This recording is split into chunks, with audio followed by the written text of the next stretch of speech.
Get your paint and your minis ready.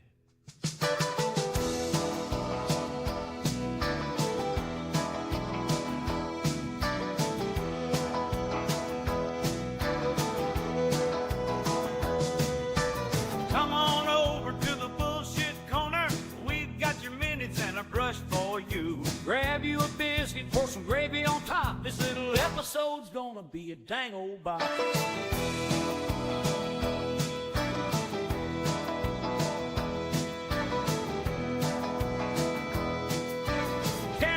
Got a steady hand and a bag of paint. Bag of paint! With a little bit of help from the biscuits in chat, those little minis get colors from base to matte. From layers of thin washes and a brush lick or two, he'll paint those minis right up for you. Yay-haw! Take a sip off, take your eck off.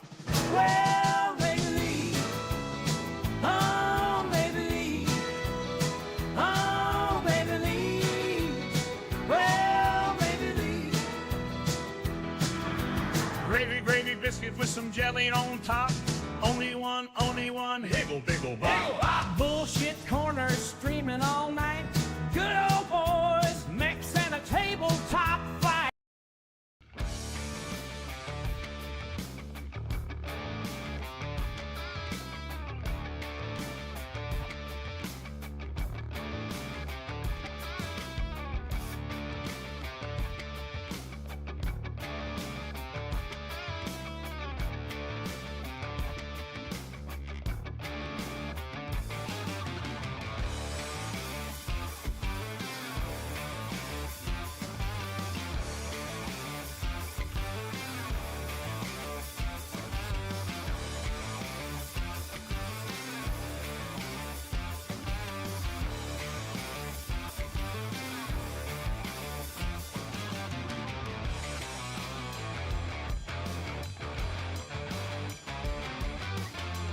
My guest. Cause my guest. My apron eludes me. I'm looking for it. And I will be right there.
Oh god, I just spilled a bunch of acetone.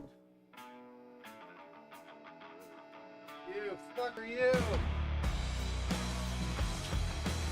Damn it, the ineptitude knows no bounds! Be right there!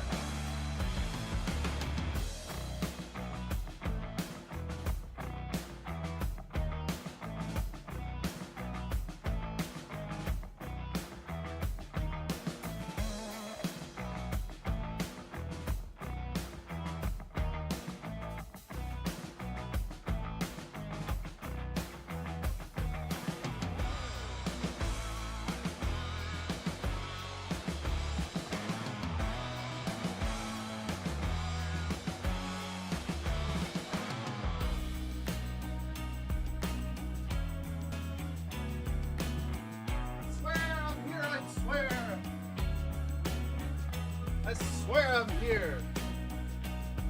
Where is it? Gee, it's criminal.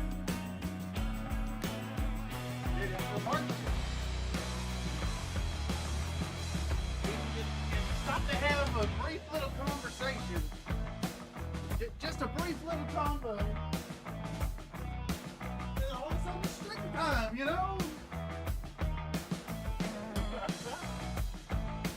right, I'm here. I'm here, I swear it, I'm here. Mic test. Oh, we're mic testing. Hello, everybody, and welcome back to another stream on Country Fried Minis. Hope you're all doing well tonight.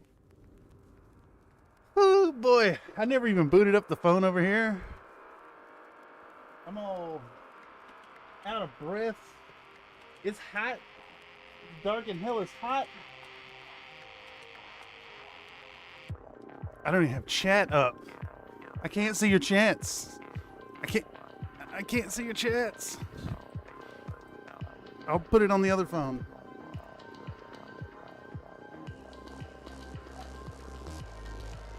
Woo, it's hella hot in here. All right, I'll pull it up on this phone so I can see your chats.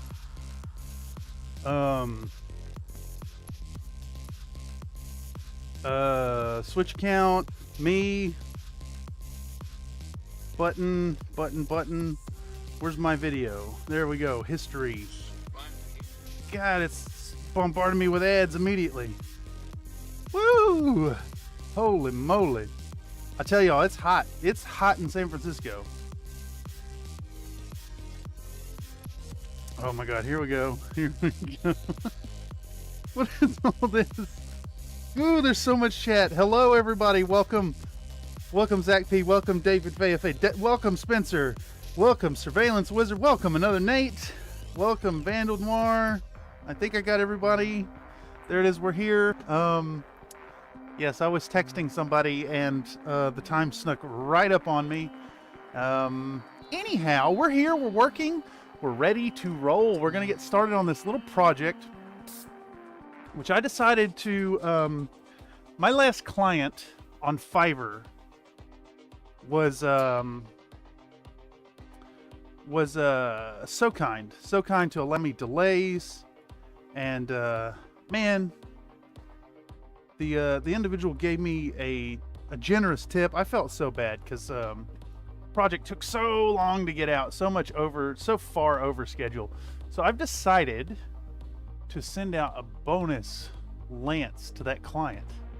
We're gonna get that started today, and it's gonna be fun. It's a lance based on the first Hussars from the free, the free Rasalhague Republic, something like that. I'm not super versed in Rasalhague, but it's gonna be based on basically survivors of that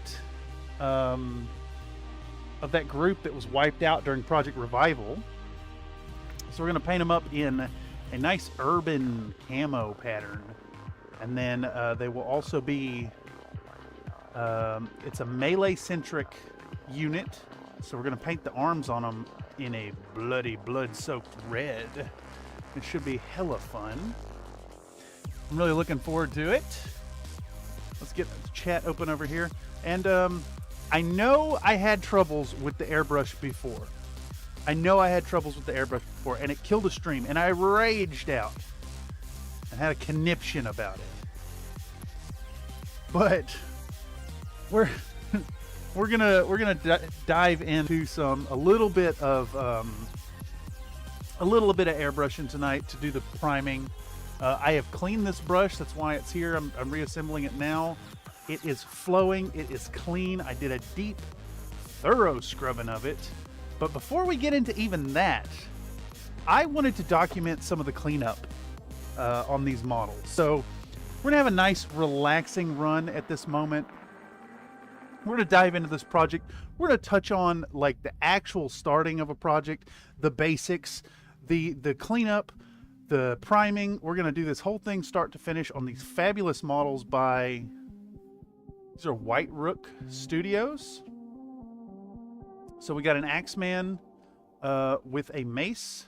We have a Nodachi variant. I don't remember the name of this one, but it has multiple lasers on its arm, and then lasers instead of the missiles of the standard variant, and it's got a mace as well. And then we're running a Banshee variant, which has a left-handed axe, and currently they're still printing, but I've got a Storm Surge, I think is the name of it, and a Berserker. So basically we're going to be painting up a lance, or not a lance, a star of these FRR mechs. Maybe they picked up some clan tactics in fighting them during Operation Revival. But it should be nice and fun. Let's zoom out a little bit so we can see a little more of the table. And we're going to dive into it in earnest. Ooh. I see. That their poll is looking kind of spicy. Looks like about half of you just want more content, and half of y'all want to see me have fun. I can assure you either way, I'm going to have fun.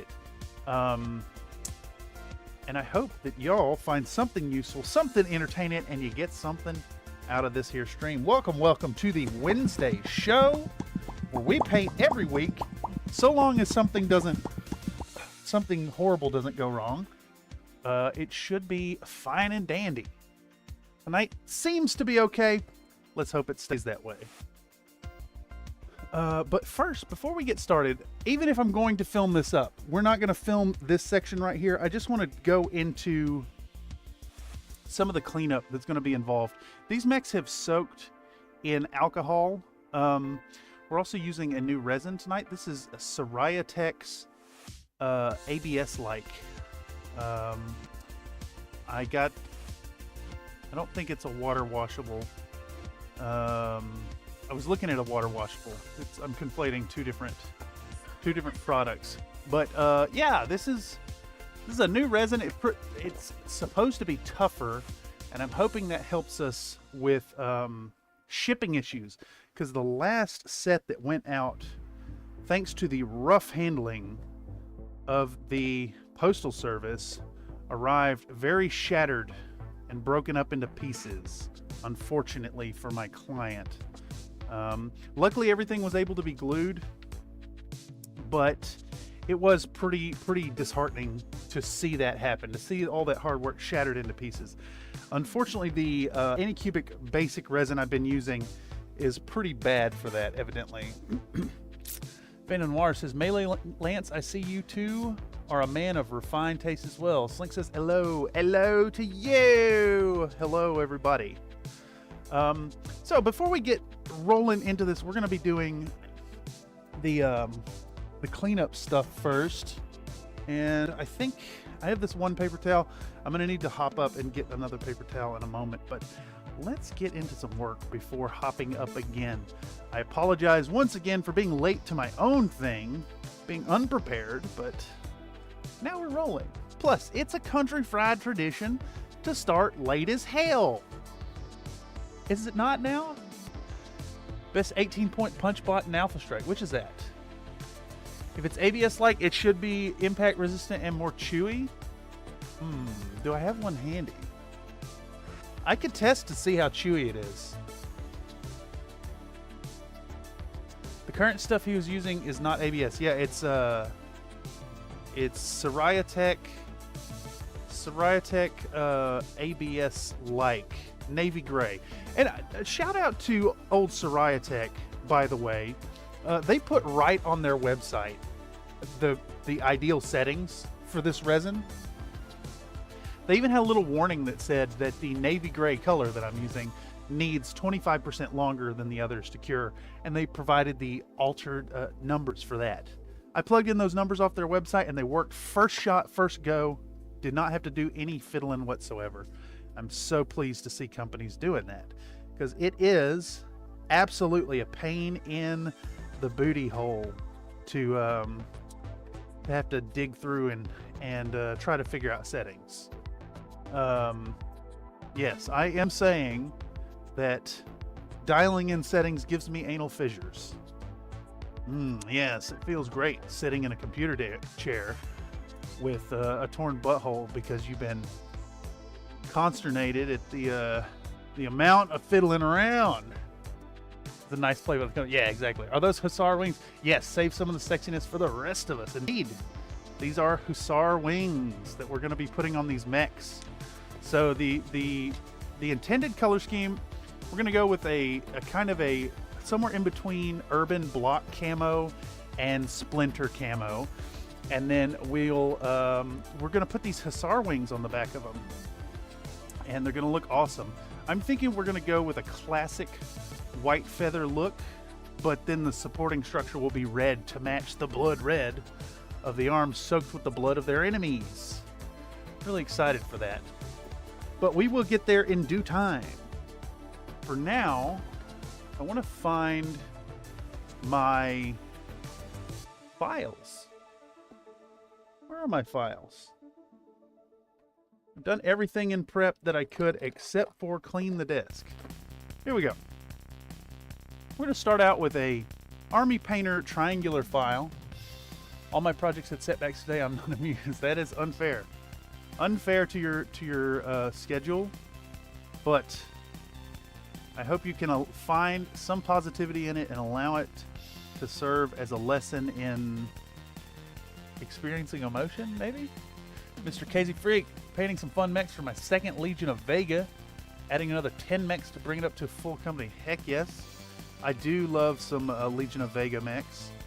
I've been meaning to do some myself. I picked up the Ironwind Metals, what's it called? The Heavy Karita Lance. Comes with a Nodachi, a Daimyo, a Wolverine, and the old Big Pants Kentaro. So I'm thinking of doing those in Legion of Vega. Plus, I love the symbol, the rat. I don't remember which Legion it was. I think that a group rocking Hussar wings would have some garish paint scheme. Well, the garishness of them is going to come in the red, and I'm still not 100% sure. I'll run it by the client when we get there, but I'm thinking we're actually going to do. Yes, we're going to listen to that Harley drive by. What was I saying? We're going to do the.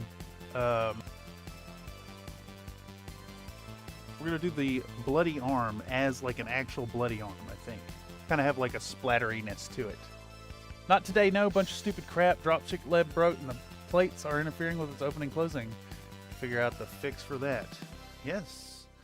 You're being handed an opportunity to experience your human emotions on a silver platter. And it would do to experience those emotions to the fullest. However you choose to handle it or however you react to it is totally on you, but I know the pain. I know the pain. My glue is binding to everything except my mechs and bases. Oh, that's perfect. That's the best. I get that a lot with sculpting. When I'm putting putty down, it'll stick to everything except for where you're trying to put it on. It sticks to the tool. It sticks to itself. It sticks in weird places. It sticks to you, but it just will not stick to the surface you're working on. Which sucks. Which really sucks. I did the math for how much printing time I'll need for my hexboard hills, and it's depressingly large numbers. Yeah, it's it quickly bloats. Projects tend to do that if you're doing more than one or two. Let's see, how many hexes is it on just a regular map? There's 16 by 17, right? So that's a huge amount. It's just an absurd amount, even. I can't math.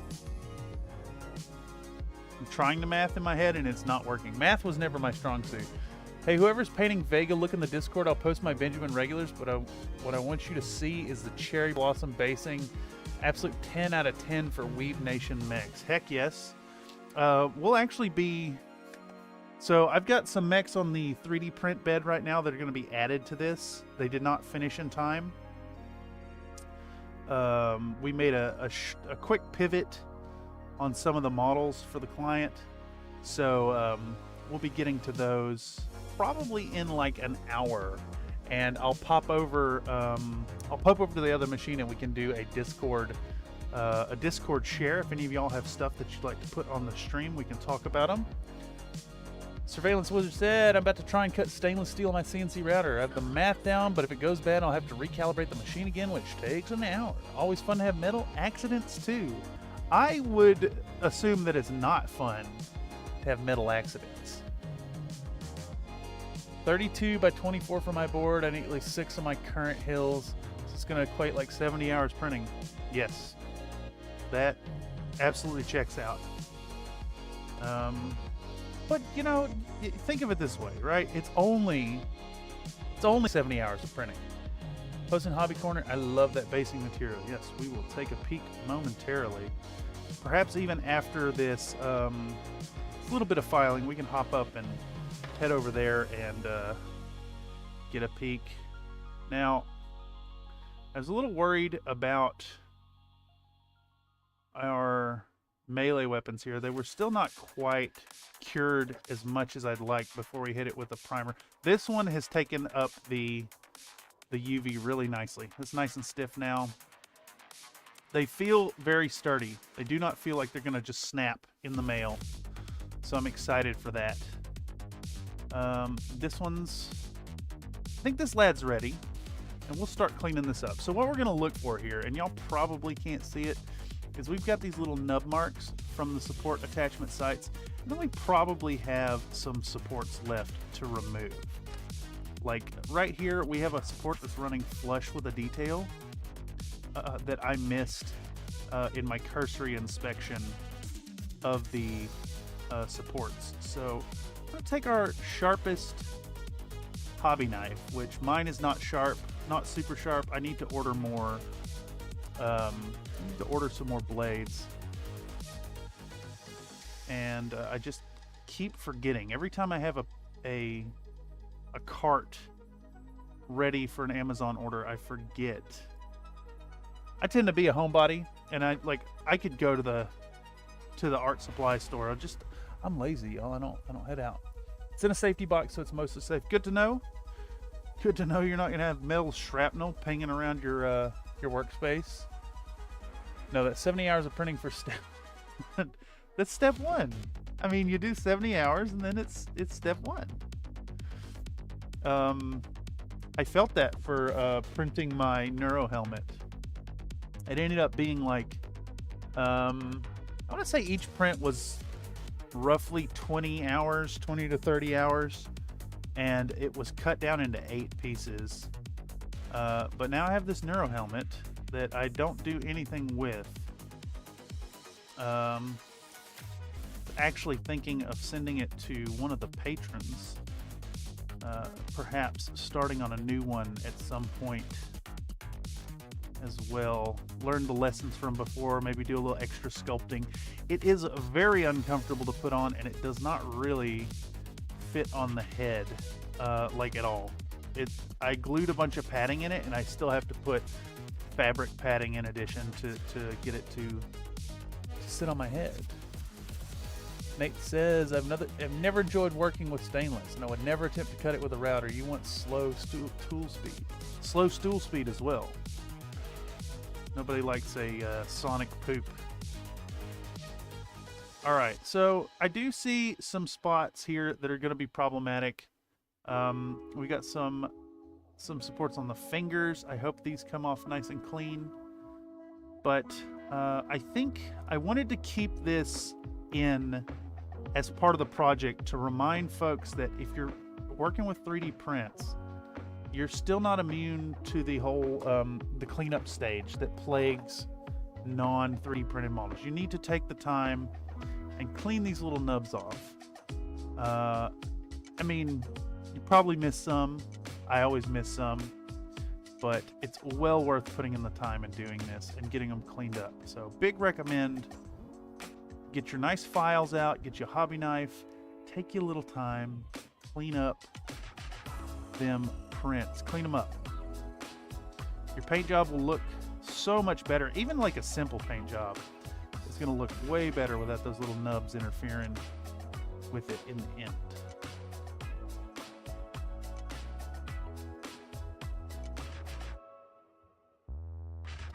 Okay, that's looking okay.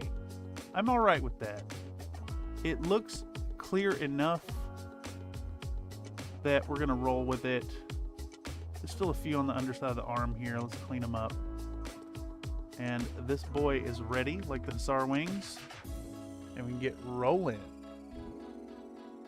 I'm just annoyed today. Was planning on making progress on my 3 projects, and it feels like a lost progress instead. You may have lost progress. Good Lord, my brain no words. Sometimes when working on a project, you have a misstep or a situation arise that just straight up adds time, so I totally get that. But that's what the chat's for, man. By all means, let it out. We're here for the hobby hangout.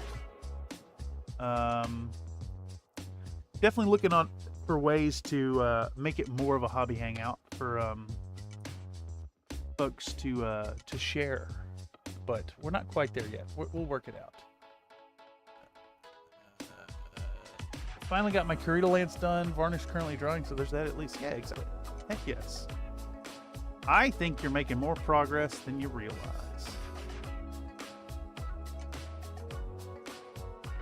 Surveillance Wizard said, this is true usually, but I've done it at the cost of tooling. Plus I have a custom router set.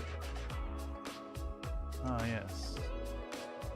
Fuck them tools. Buy you another one. I have been known to have that attitude from time to time. Mr. Casey Freak says, I'll have to look. Most of my bases are bland. I plan on spicing it up for the Atomo lance I have planned after the Kickstarter. Oh, I would love to see your Atomo stuff.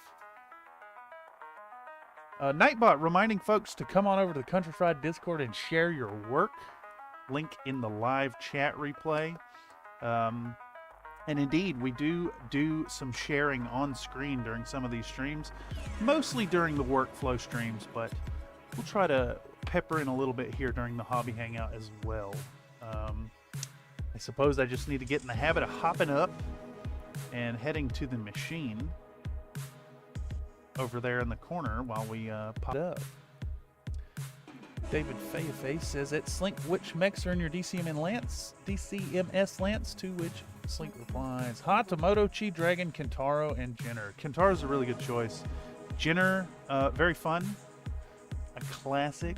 One of my favorites. Of course, I prefer the old one, the walking pair of pants mech. That's one of my favorites, actually. Where'd you get that awesome helmet file at? I can post it in the 3D printing section for I can post it in the 3D printing section on the Country Fried Minis Discord after the stream. I just searched for Neuro Helmet and found one and then blew it up. I don't actually have a percentage. I blew it up from whatever scale it was to 1:1. Sword of Light Gallery Sword from Slayers. I don't know what that is, unfortunately. I do not really do the anime. I'm assuming it's an anime. Alright, this is looking pretty clean. This one broke off really, really nicely. Let's check out the Nodachi. It's still a little wobbly, but you know, honestly, I think this is a consequence of how thin it is and how long it is. And less so about the material not being fully cured. Where's our nips? I'm going to try to nip this little nublet right here. There we go. I'm going to try to clean it up without breaking our model. I'm going to do some gentle downstrokes only. Get that going.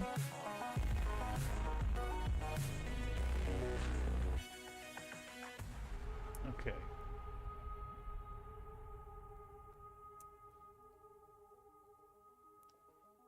Also, to y'all out there, I apologize that I'm not painting yet. Ideally, in an ideal world, I would have had these primed and ready and be hitting them immediately with some paint, but I just could not get them done in time. So I figured a nice pivot would be to include this part of the operation, as it is part of the operation. Okay, the Nodachi's actually looking really clean for the most part.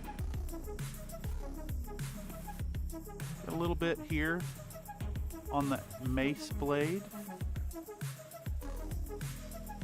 Again, we're just going strokes in one direction to try and be real gentle on this part. I know it's ABS-like, but it's still probably somewhat fragile, given how small this bit is.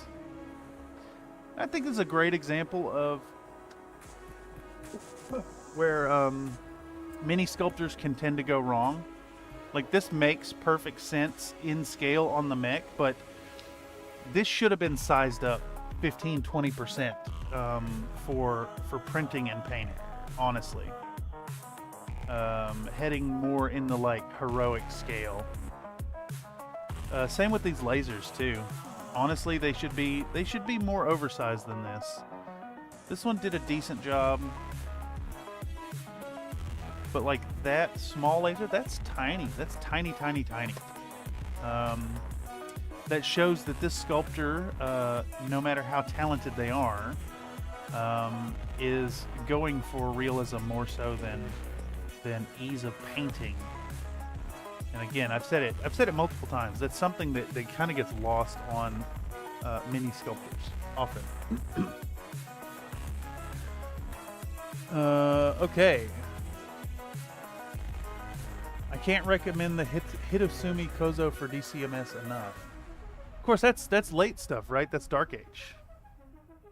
I'm pretty much a stick in the mud about the Dark Age stuff, to be honest. All right, so what we're gonna do now, I'm gonna check on those 3D prints. I'm gonna hit the BRB on this screen and walk across the room to that side, and we can pull up the shares on Discord. If any of y'all got some stuff you want to bring up, now would be a great time to post them, and I'll be right over there.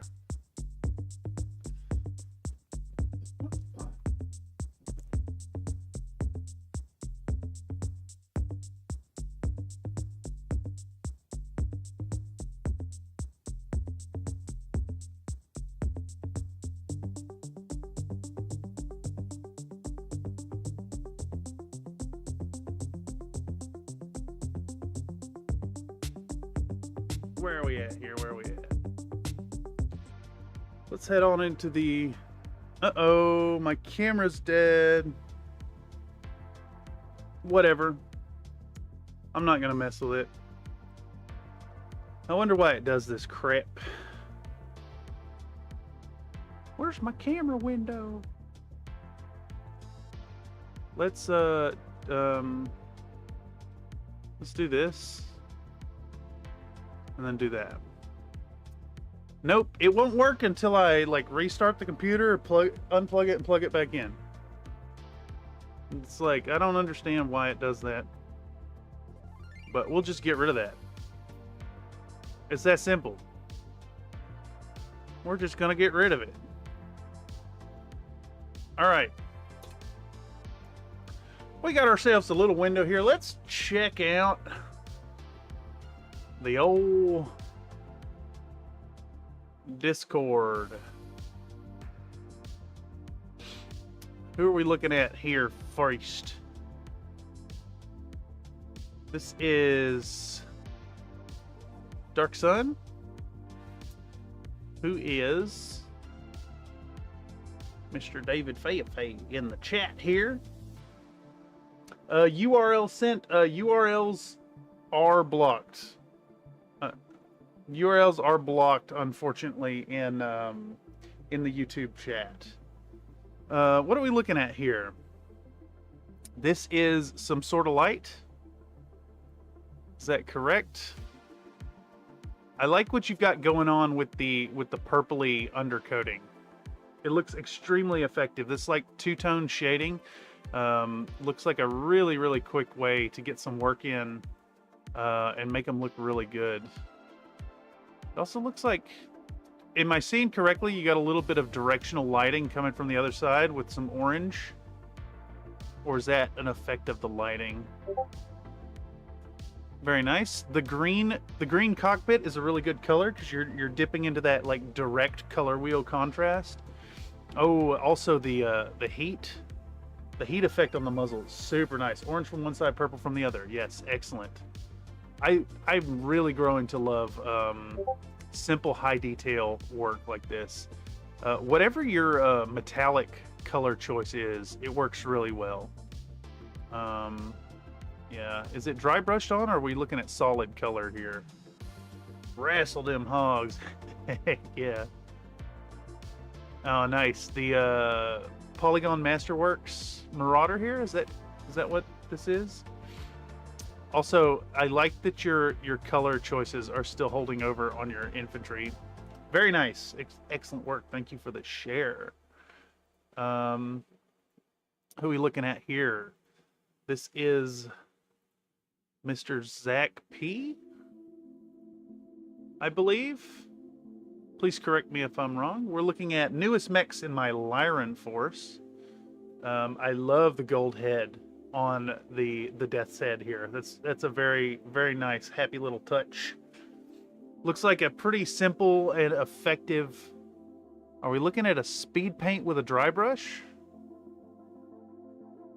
I do love how the Catalyst minis pick up details in the crevices. It's worth pointing out with that talk I had about all that talk about heroic scale stuff, that is a really good example of models sculpted with the painter in mind. Sorry, I'm trying to plug the webcam back in. Contrast with dry brush, yes, excellent. I am digging it. Let's see if we can't. See if this is working now.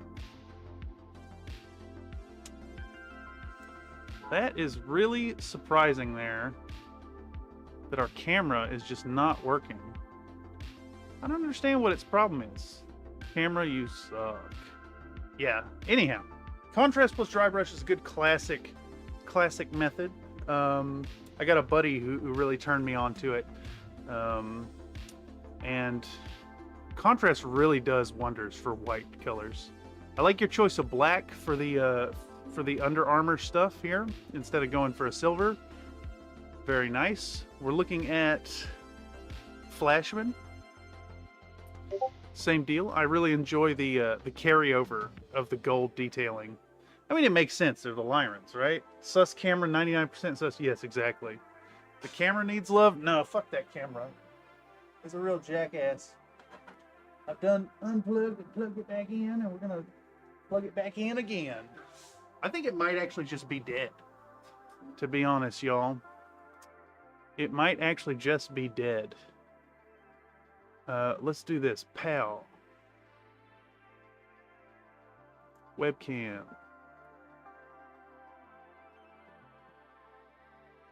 Deactivate. Deactivate. We're gonna unplug it, plug it back in. I don't know why. I don't know why. I don't know why. We can't ever have a stream where everything goes right, right? That's just part and parcel of the project. Oh yeah.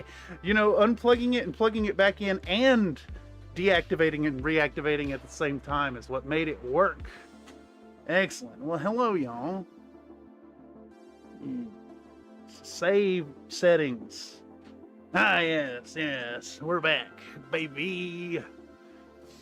Anyhow, the contrast method is looking pretty damn nice across this mech as well. I again like your metallics. I like that you went with a dark metallic there. Same scheme used for the Lyrans. Barry Lyran, much Steiner. Yes, indeed. I also like this effect you've got going on with the lasers. You've got this like light color in the bottom, and that looks pretty good. I'm assuming this is also with those technical paints. Could be wrong, but that's what it looks like to me.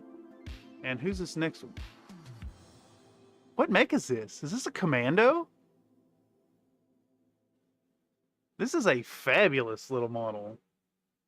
Quite good. Very fabulous little lad.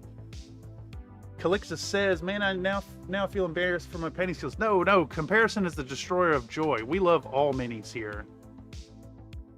I've seen some fabulous work come out of your corner. Lovely work. Some fun Lyrans there. I put my Benjis in the hobby corner.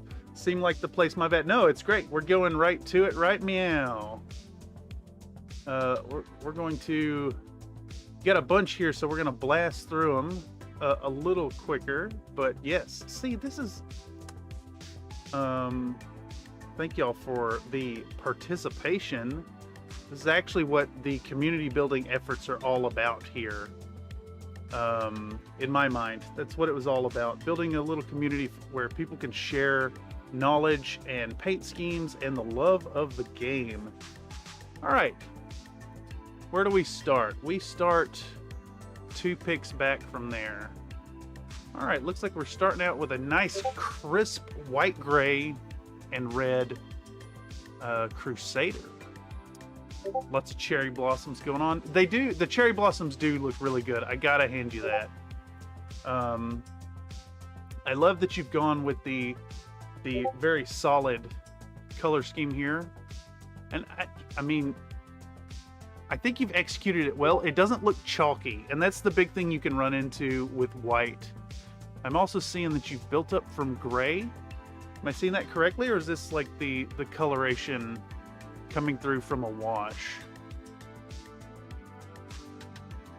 The blue is a great choice as well. I think the blue accents the white, as well as provides some contrast to the red. It's not a direct contrast like a red to green contrast, but it's still far enough removed, and it's a nice dark color to provide that look to the white. This is really fun. This guy is really fun. Nice placement of the decals. And what are we looking at here? This is a full force. Who is this mech? Who is this guy with the lance? I should know this, but I don't necessarily recognize it. Zach P says third-party commando from Thunderhead Studios. Yes, I'll need to pick that one up myself. That looks hella fun. What are you looking at? This is the new Regent back here. Yeah, when they're all arrayed out there like that, it looks really intense. A Shiro, is that what we're looking at? Shiro Sarna. Is this guy? Yeah, it looks like it could be, right? Shiro Metals. Shiro Ironwind Metals. This guy. Yeah, that looks awesome. Very fun inclusion. Where are we at? This is the next one. It is a Shiro. Okay, excellent. And this is, I'm assuming you're using these markers for heavy and light forest terrain. I've seen people do this, but it's not something I've tried myself. And I guess you'd put them on and then remove them as mechs move into them. Built up Shiro. More commando-ish. Yes. Zach says, yep, I just paint the laser with white and then put a technical paint in there. I have those paints, so I can work to match that on the current set. We're looking at the CGL Marauder. It looks like, unfortunately, you got a little bit of the bend, too. That has been a problem with CGL mechs and is quite difficult to fix.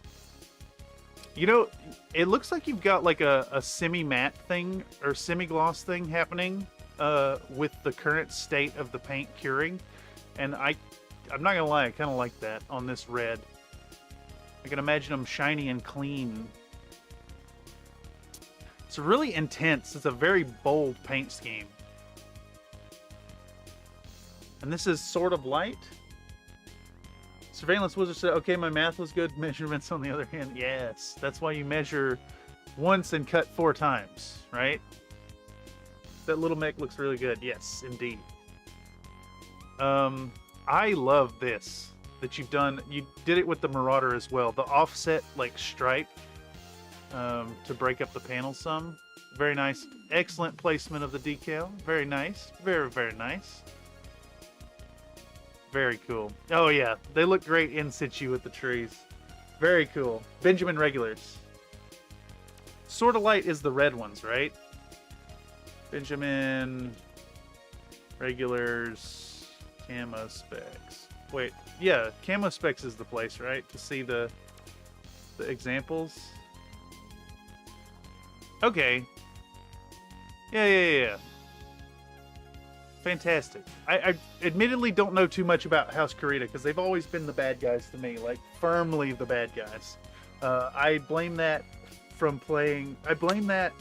on playing Crescent Hawk's Inception and Revenge when I was younger. Okay, do we got some more here? Oh, we do have some more. We do have some more. Casey has shared some Legion. Oh.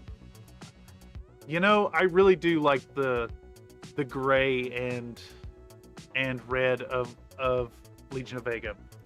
I think I'm gonna have to do some myself.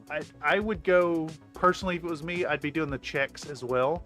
And I think you can pick up the checks in decal form from what's it called? Fighting Piranha Graphics. I always order from Ares Games and Minis, of course, as well to pick those up. Unit Color Compendium, yeah. Unit Color Compendium's really good. I usually cross-reference both. When I'm picking a scheme for my mechs, what I'll do is I'll build the lance in Mega Mech first, and then go through the colors available there, and then cross-reference it on Camo Specs, Unit Color Compendium, and Master Unit list to make sure it's all there. Reminder to folks from the Nightbot that chatters can spend their biscuit coins over at the CFM loyalty store. Let me pop that up here while we're on this screen to remind folks you can come here and see. You can see the live chat as it's happening, and you can click on things without having to do exclamation point redeem. So make sure to check it out from time to time. I will double post that right here in the chat. Link in the description down below as well. And this is going to be there for every stream going forward. So long as you participate in chat, you'll be given points every 5 minutes. And we also just hand out points like candy. Very nice work, Casey. I'm enjoying this, especially this like gradient you've got going on these cockpit. Your lens jewelling looks really good. And am I seeing like you've managed to also get that same gradient in the missiles or in the laser ports right here? Yeah, that's looking nice. Looking very nice. Oh, cool. I'm Bad at Gaming has shared the Retrotech Partisan Light Mech from Thunderhead Studios. Yeah, that is pretty fabulous. He looks like a happy little GM. Oh, this one's sick right here with the open cockpit. Damn, that's cool. I will be picking one of those up sometime soon. Very, very nice. Saren Keldar has a share for us in the hobby corner as well. What is this mech? The heck is this thing? Tenji. Oh, okay. Yes. A tease for later. I actually finished this. No pics yet. Very nice. You know, what we're seeing so far looks very promising. I do love these colors. Okay, so I think we're caught up. Oh, thank you, David. I see that you've posted the Neuro Helm in the 3D printing. So to answer that question earlier, I did resize this Neuro Helm to 1:1 scale. I sliced it into. I have it right there. I don't think I can reach it, even if I roll back there. But I sliced it in half, and then I sliced it into 4 pieces on the top and the bottom, and then I had to do. I had to fill the faces. So it was a huge problem. Oh, okay. And before we wrap up this section right here, I see a share has happened in the self promo, and I'm going to promote this as well. That Locust Labs has just dropped the share, or this month's model drop. So we're looking at Vindicator, a Min Shin, and I'm not super familiar with the tank. I am going to go out on a limb and shill for old Locust Labs here that it is well worth joining up and providing support to this creator, because you're getting kits every month reliably, as well as behind the scenes pictures and input. Make sure to check out Locust Labs. if you really want some fine mechs. Let's post that. Pow! There's a link right there. Make sure to check it out, y'all. Thunderhead has a whole line of Retrotech minis that are based off the OG Dougram designs. Very nice. Very, very scary Drac Omni-Mech. With a Tenshi? Right, is that what it's called? Tenshi Sarna. Pow, pow, pow, pow. Tenshi 3101. It looks mean. Base configuration is Gauss rifle, 5 light PPCs, 2 rocket launchers, 5 light PPCs. Talk about reaching out and touching your opponents. That's funky. Yay, Lucas Labs is great. Yes, I agree. Okay, that is going to wrap up our little show and tell section. A reminder to folks out there, if you're catching this via the algorithm, if you're a member of the Country Fried Minis Discord and you happen to catch one of these streams live, make sure to post your stuff in the Discord. We'll show it on screen and talk about it. Definitely going to give that art critique. I am an art school graduate, so though I look for the positive in everything, I'm going to give you honest feedback. Okay, and with that, I think we're going to hop back over onto the corner. We're going to prime up these models because it's looking like we still got about 19 minutes left on these prints right here. And in fact, let me pop the lid off as it finishes this layer. And I'll take a peek. Yeah, they look like they're going nice and smooth. So timer says 19 more minutes. We'll get those. We'll get these primed, and then these will be coming out, and we can actually start rolling on stuff. So I'm going to hit the Paintstream capture, and we're going to go back to the BRB screen and right over there to the paint corner. Catch y'all in a moment. In fact, let's do a little ad break.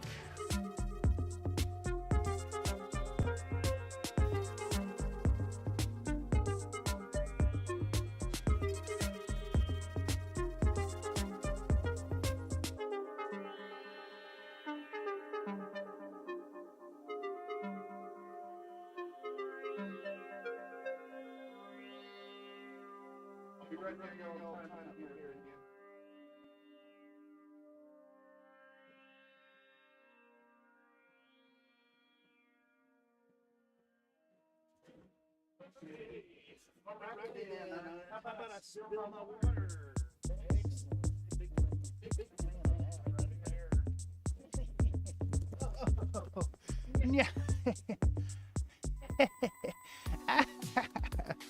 Okay, welcome to the paint stream on Country Fried Minis, where we don't actually paint anything. How much painting actually gets done in this corner? I tell y'all, it is not as much as should be happening for a professional painter. Okay, so before we get into these, I would like to clean them up one more time with a little bit of isopropyl alcohol.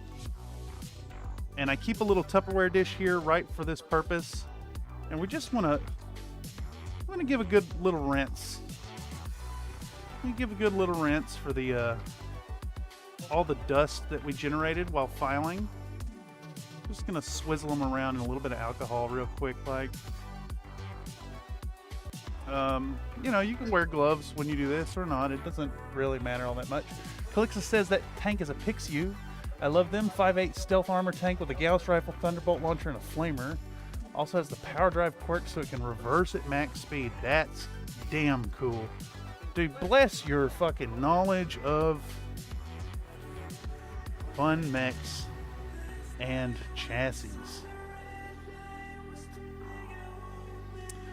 Okay. Yeah, Tenshi is an Omni. Excellent. Van Noir says on Ares they have a wide variety of decals from Fighting Piranha. Oh, I mean, come on now. You know what I mean? Ares Games and Minis, y'all.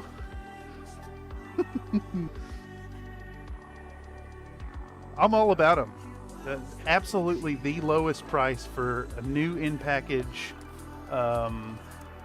Ironwood metals on the internet. The guy sells them at the lowest, at the highest discount that they allow. Super kind feller. Reaches out immediately. If there's any issues with your order, 10 out of 10. I'll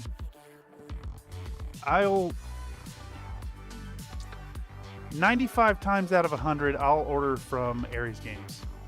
Sometimes I'll pick up stuff from Fortress, If they have like used things that I'm after or like open box discounts, I'll pick up from there. But man, Aries is the place. Might need to reach out to old Mr. King and see if he'll do a another sponsored segment. See if we can do a another BattleTech video with a discount code for y'all. Fart ? Fart period. Yes. Okay, so we are actually going to airbrush a little bit, and I think the route to take with these boyos is going to be to hit them with gray.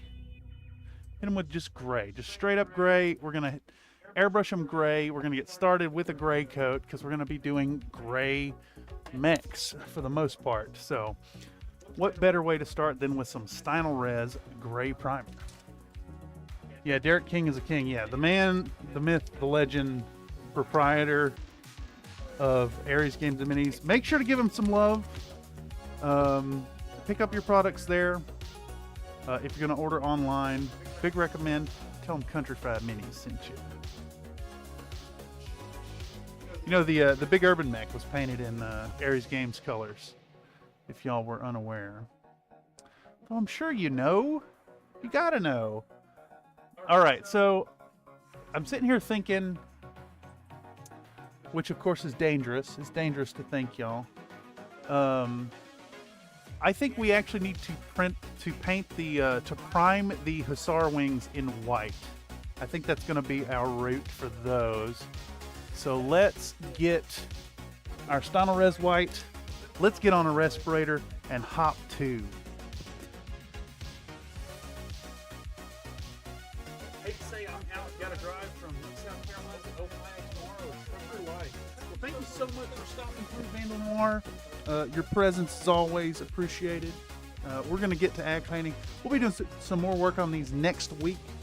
So come on through and check it out if you're there. Have a happy drive. All right, let's get this going.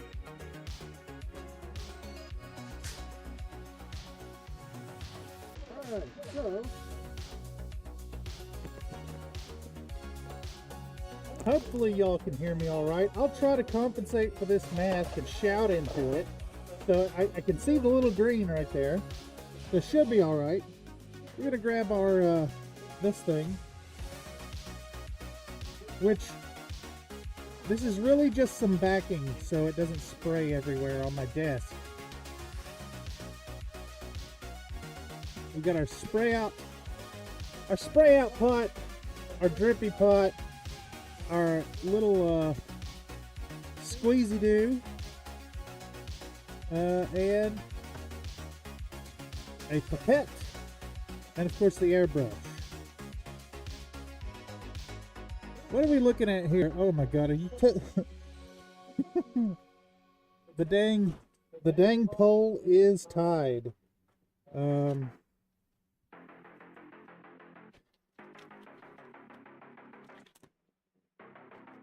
So if y'all end up going for the paint for fun instead of for video, which there's definitely more BattleTech in store already, worry not, because there will be more BattleTech. Mr. Good says, I'm melting. Why are you melting? It's hot? Doesn't seem to have melted too much. No, it's all... This right here is this section is very compacted. There's a few holes in it, but it's not too bad. Not too bad at all. I am made of a meltable substance. Yeah. You know, I know y'all back east are suffering more than I am, but I empathize. It is quite warm. We're just gonna try to dry these off a little more.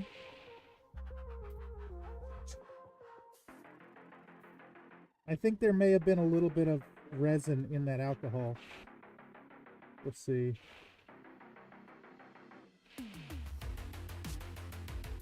Maybe that's what's going on here. Should be okay though. Anyhow, Even if we're filming, we're not going to film the priming for this model, for these models, because we do every time. But let's start out. Let's zoom out, actually, all the way.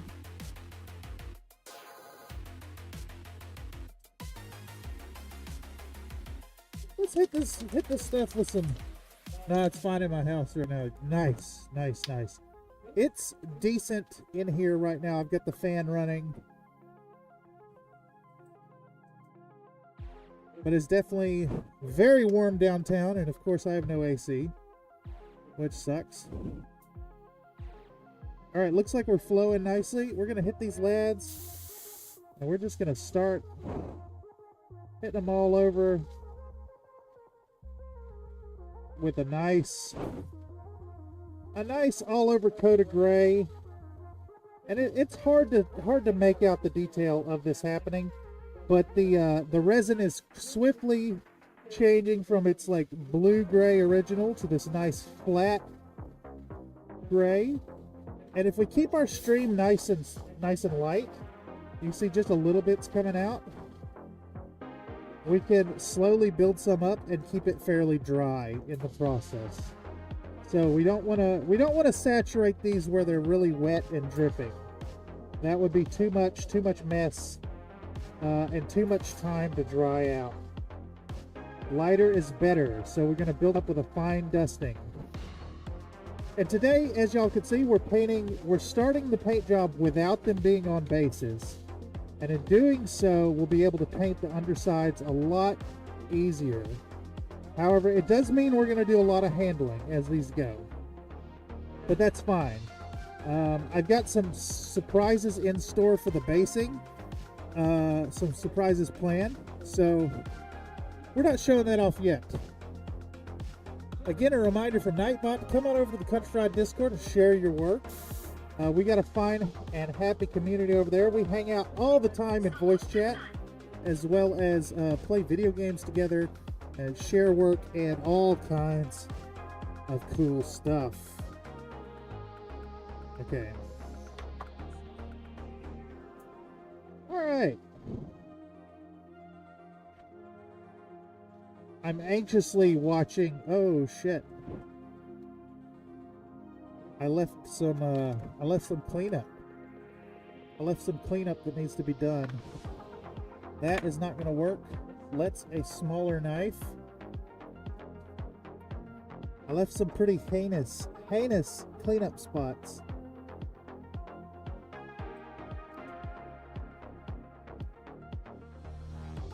So we're gonna clean this axe a little bit. There we go. Much better. Much better. I can already feel the flex that this stuff has. This seems to be really good resin. It is expensive. It's almost double what I'd pay for the for basic, unfortunately. I might ought to experiment with mixing a little bit of this stuff in. I need that acetone you spilled earlier to get this super glue off. Yes. Yes. Hold on, let me collect the vapors from the atmosphere in my room, and I'll send them to you via email.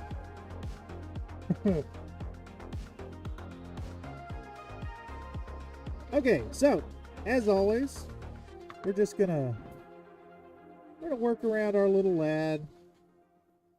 Hit it with our airbrush. Enjoy the process. Make sure to have a respirator on, of course, or at least a face mask, so you're not breathing in all that atomized paint particles naturally.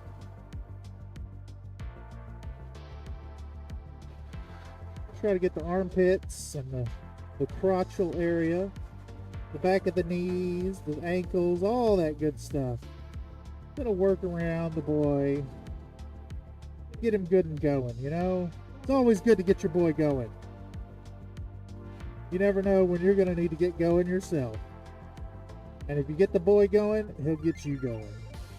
I mean, what? Alright, no dachi time. Same deal. I'm just going to lightly dust this feller and build up the coats. Little at a time, little at a time. slowly. Actually, while I'm doing this, so this Nodachi is made with a flag hole right here. I want to fill that in.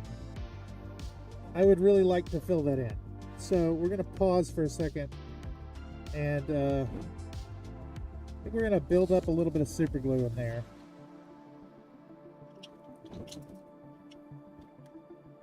Build up a little bit of super glue. So I'm going to get this stuff out. Get a dollop right on the end of a toothpick here. And we're going to very carefully work this stuff in through the hole.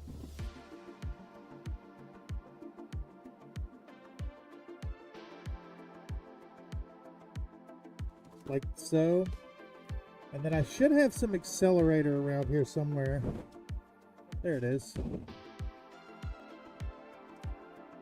I'm just going to do a tiny little dippy-do of that stuff.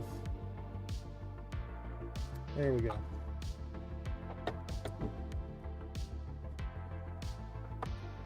I should have done this before I started priming, obviously. We're going to take just the airflow, just the air. I'm not doing any paint. And we're going to hit this to help dry it off. Make sure it's good and dry. We also want to make sure it's good and cured, so we're going to take one more little dibble dabble of this stuff and hit it one more time. Just make sure that's good and dry.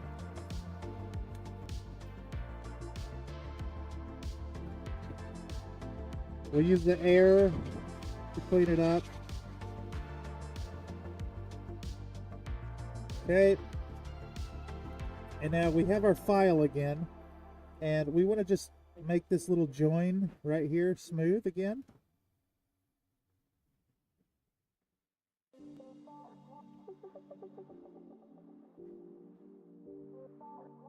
And then this will turn into a filled in little square detail instead of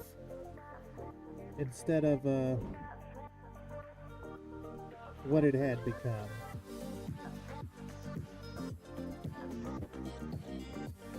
All right, now we're gonna go back and keep priming.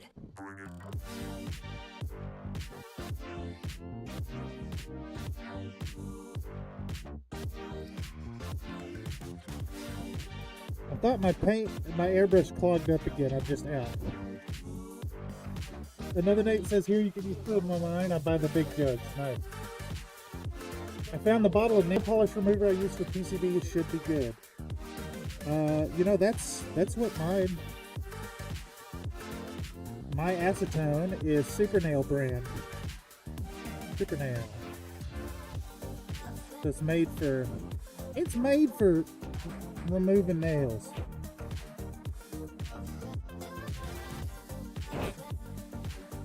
You know,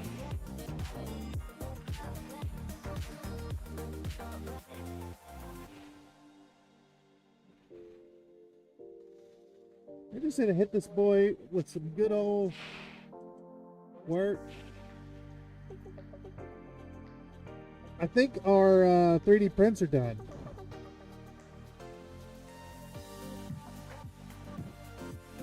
I think our 3D prints are done, y'all.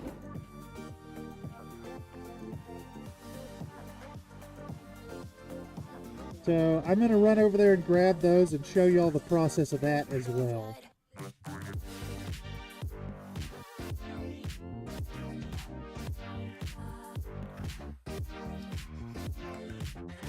Damn it. So at some point I have broken the little crescent on this guy's hat. That really sucks.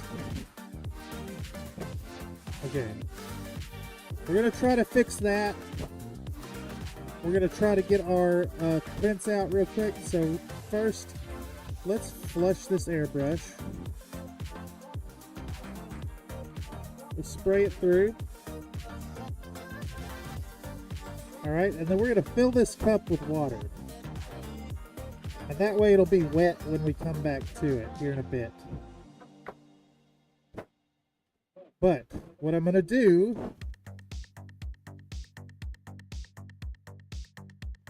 we're gonna hit the BRB. I'm gonna run get the build plate. We're gonna get these 3D prints started, and yeah, I'll be right back. So let's do this.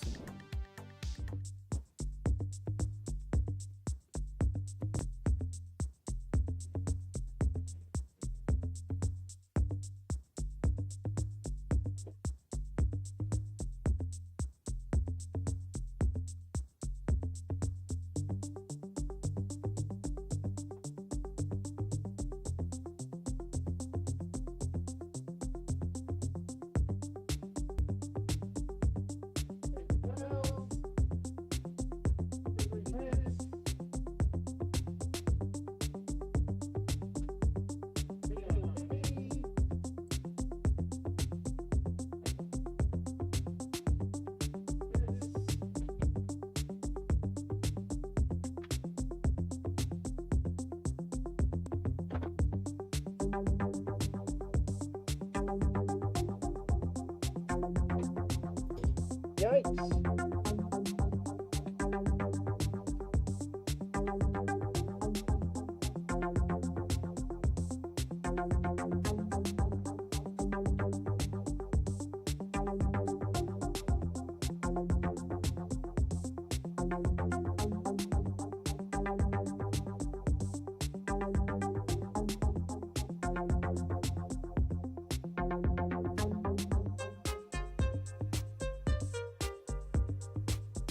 Oh my god, y'all are never gonna believe this.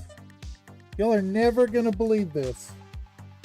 But I clicked the wrong fucking 3D print file. I clicked the wrong fucking file. That's a Banshee and an Axeman.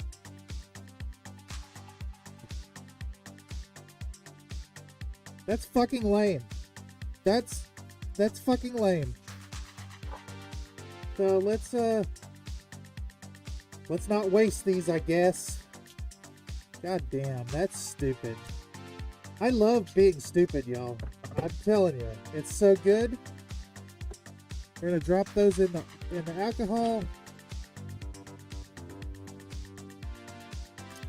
All right, cool. That is wasted resin and wasted time.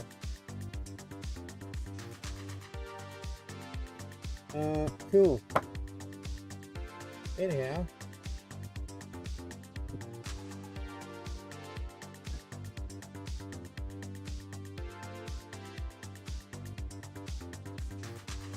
Let's just back to spraying, I guess. I'm so brokenhearted right now, y'all. I'm so brokenhearted. You'd think I'd prepare for these streams and actually like do some preparation. But you'd be wrong if you thought I was capable of doing that. Alright, so in an attempt to pivot and salvage this stream, let's just keep cracking on. They look like good expendable models for stress testing. Yeah, exactly. Now that's a print remover. So those of y'all who have seen my old content, one of the early CFM videos, I busted out that Bowie knife for removing prints, and it unironically is a fantastic tool for it. It's metal. It's a stronger, harder metal than the material that it's on. It's got a nice sharp edge. It fits under, and you can lever off the whole build plate in one go. It's actually great. I mean, obviously you got to take some precautions to not injure yourself, but it works really, really well. It is time to drop them and see if they don't break. Yeah, exactly. Yesterday I printed 12 Epona hover tanks while I got the STL correct, muzzed up the scale, reprinted last night, got the correct scale. Yeah. I mean, it's worth keeping some models in your graveyard, but I got a lot of them. I got a lot of useless prints. Okay, so we're gonna pivot over to some white.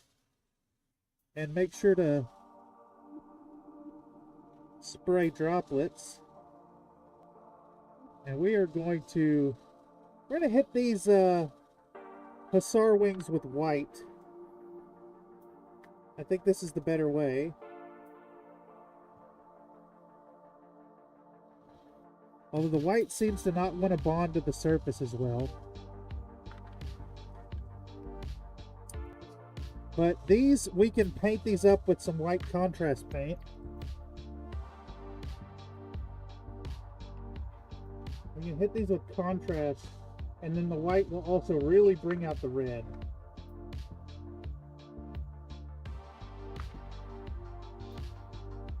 Be nice if I could hold on to these damn things.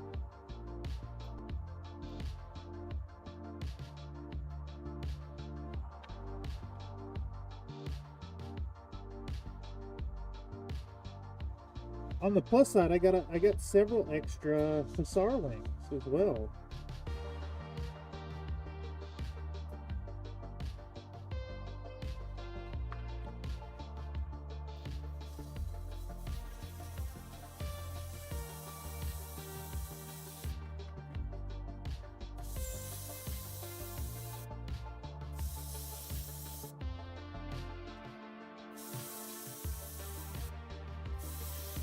God damn, stay in my hand, brother.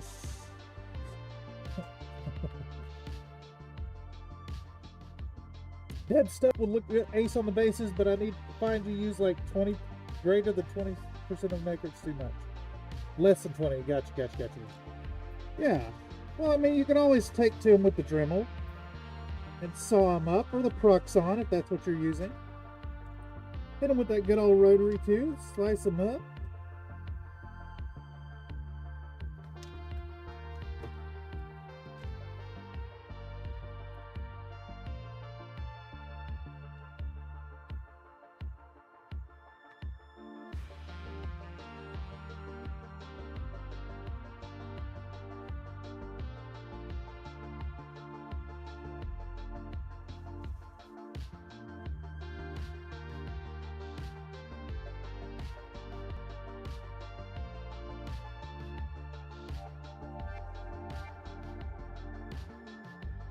All right.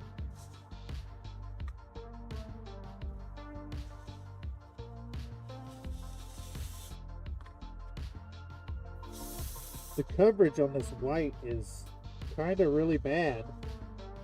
It's like it refuses to adhere to the model.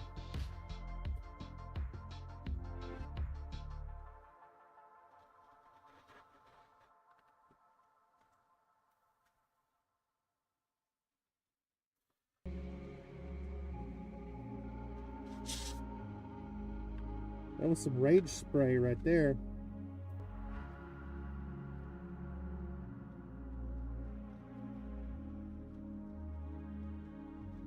"30 passes later and it's starting to look white.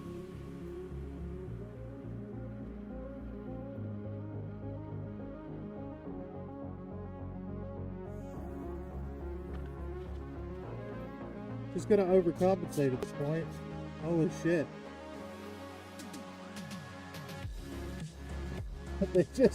They're refusing to take the white.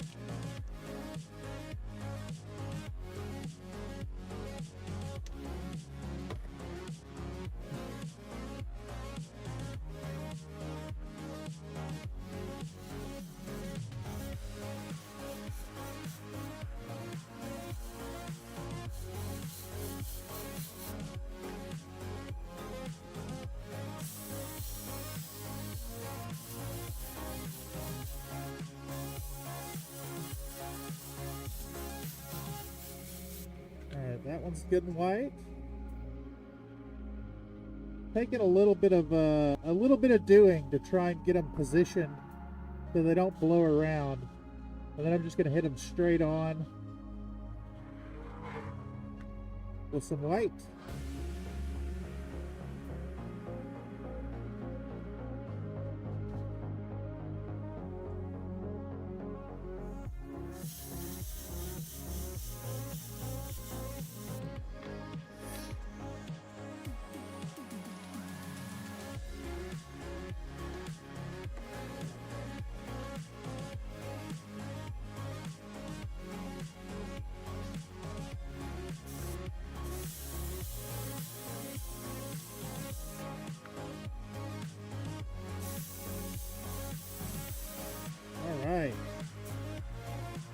They're starting to look white. Maybe after 4 more coats, they'll actually be white.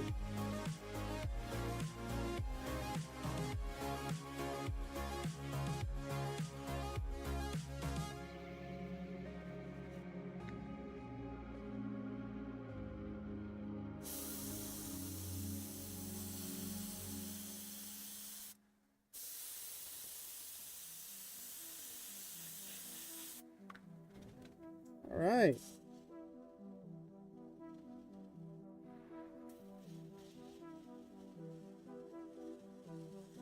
It's remarkable, like, how not great that white is working today. Maybe it's a lesson in this particular resin that it's just hard to coat with the white. Very strange. Very strange indeed. All right, we're gonna blast a little more through this filler. All right, so we are sitting at 50-50 on the record this poll. I'm going to make an executive decision since the community is ambivalent, and I am going to paint these for fun. The only content that's going to come from these is going to be for the stream, which, I mean, it'd be great to make content out of everything. Full-length videos out of everything is the dream, but man, it takes so much work, and we have so much stuff coming out, y'all. It's unreal. Okay, oh my god, someone voted. Yeah, there we go. There we go. Confirmed. Confirmed. That's what we're doing. All right, so next I'm going to take a little black. And what I want to do is kind of give these things a reverse zenithal. So we're going to take our mechs and we're going to hit them from underneath with a dusting of black. Just straight up from the bottom. Paint is sputtering a little bit. There we go. And we're going to hold it straight on like this. Try not to move the angle at all.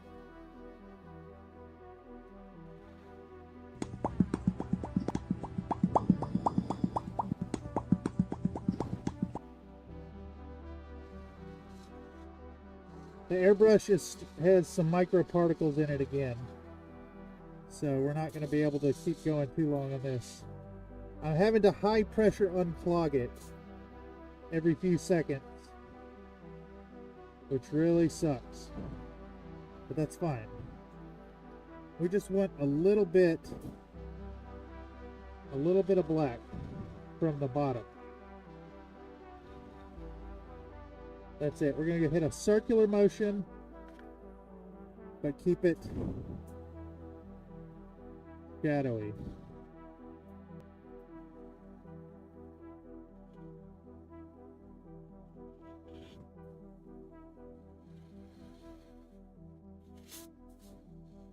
Yeah, it's clogging back up every few seconds. God damn. This airbrush design, not great.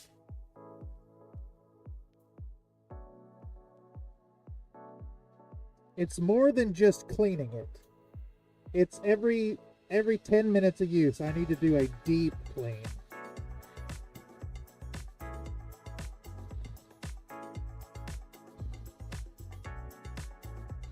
Okay, there we go then.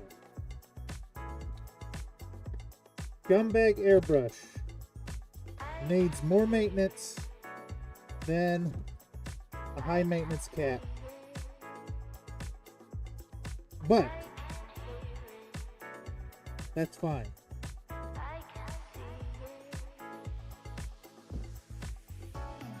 Nani is in full Vietnam mode with these fireworks.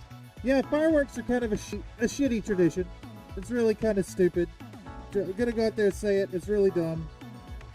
Causes a lot of trauma to dogs and people's kids.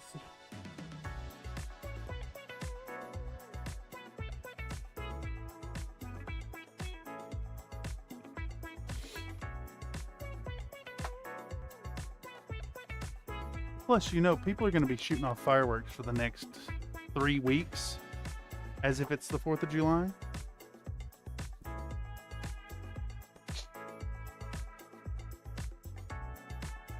Okay, let's see what we can do. About halfway through, we can actually start painting now. I think what we're going to do for the process here is to, I'm going to hit these with a dry brush over top, I believe, as if we were doing a, what do they call it, slap chop? Here's a really good starting point. We can use the gray as our initial coating, instead of just, you know, I know it's a primer coat, but it's fine. Let's actually do a little work.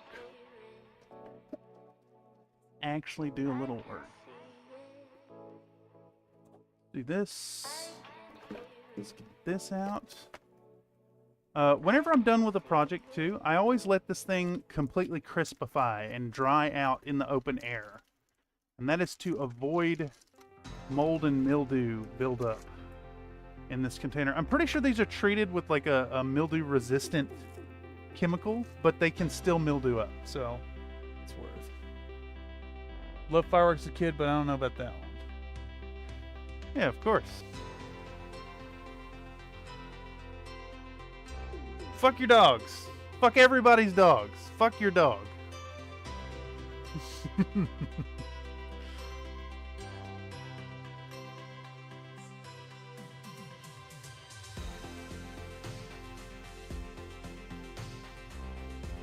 You know, it's funny. My dog was actually more traumatized by sirens all the time. The constant sirens downtown. She'd always start, like, howling to the point that it sounded like it pained her. Okay. Hydrate this.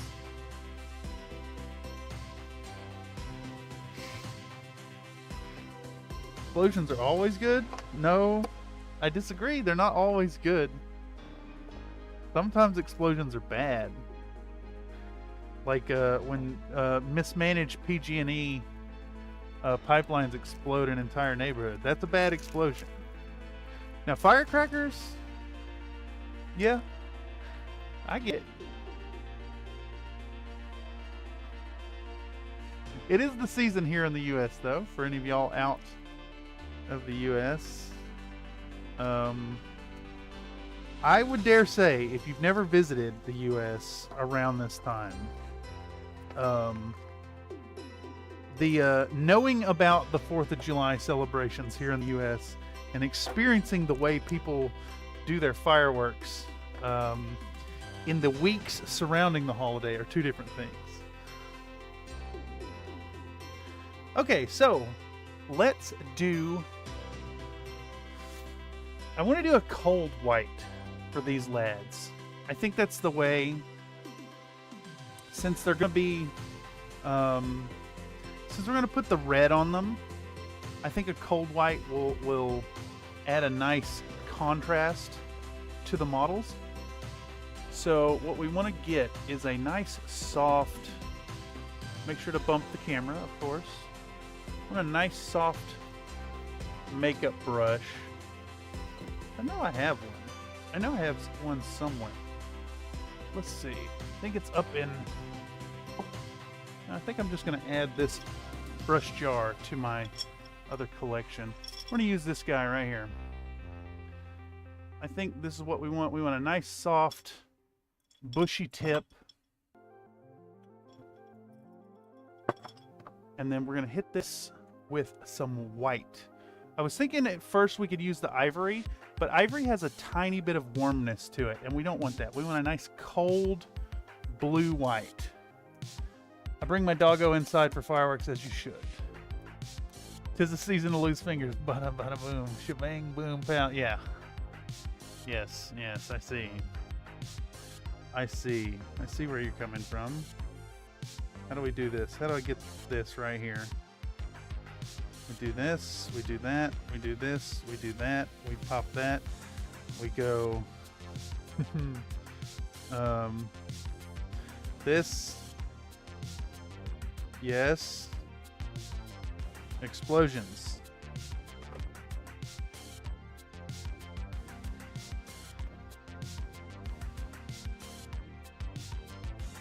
That should go through, hopefully. Yeah. Have an explosion. I do have a story about 4th of July and why I don't mess around with firecrackers no more. I was having a good old-fashioned bottle rocket fight in the yard with my younger brother.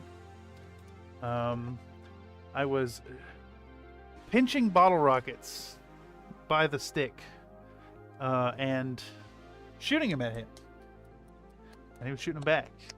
And I had one.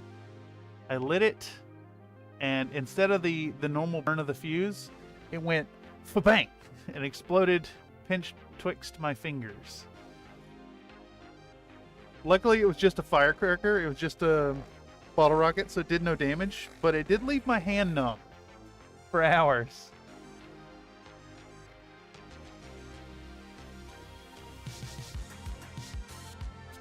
It's kind of scary. Do not put fingers in Popcat.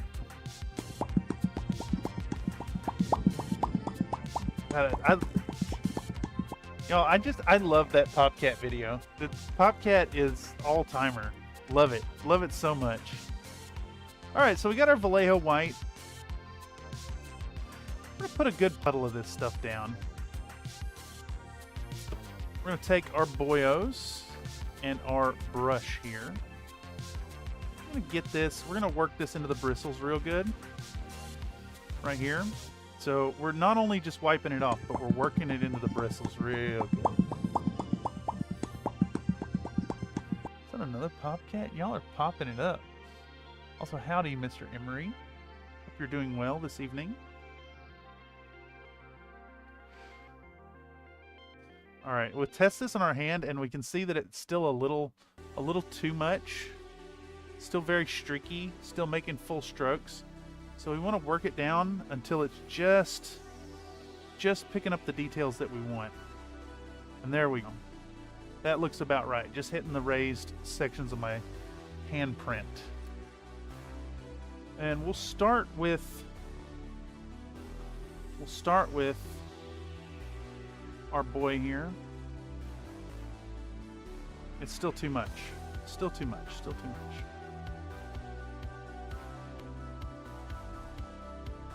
We just want to be real gentle with this and come down in a downward stroke.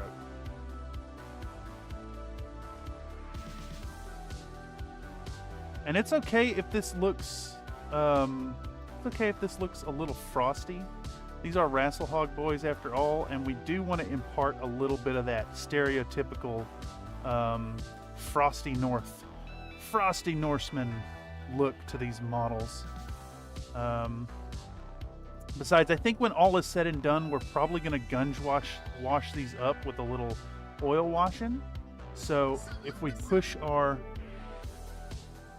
we'll push our highlights a little higher.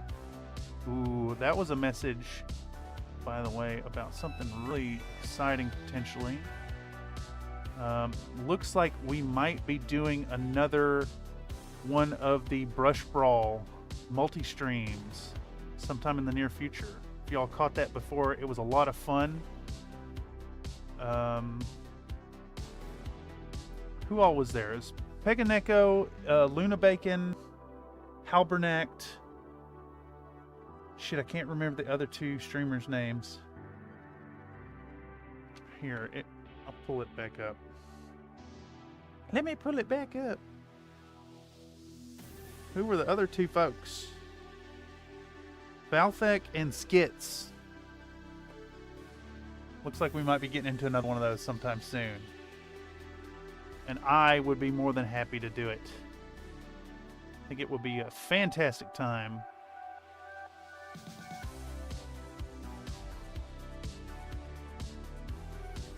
I'll set up a better poll link if and when we get this going again. All right, so You see immediately we've got a ton of contrast on this model, just with some simple downward strokes. Now, I think it's worth mentioning here, if I had been dry brushing this piece with the regular basic resin, I believe it would have already broken. So already a mark in the favor of Soraya Tech's ABS Light. Very nice, very impressed. Damn, looks like there's a bit of a losing streak going on with the gambling in chat. I guess Streamlabs is not feeling particularly generous this evening. Alright, so same deal. We're going to dry brush this boy with our big makeup sponge or makeup brush in a straight down fashion.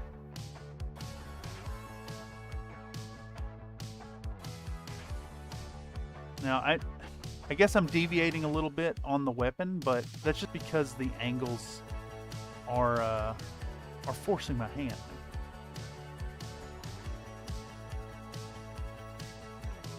Just want to get this boy nice and highlighted. We're going to exaggerate it a bit too, because we're going to be painting over this gray with some solid shapes in various gray tones. So we can keep it nice and exaggerated for now. Try to jam this in there a little bit so we can get the highlights on more of the internal surfaces. Well, butter my biscuits. Well, butter my biscuits. Well, butter my biscuits.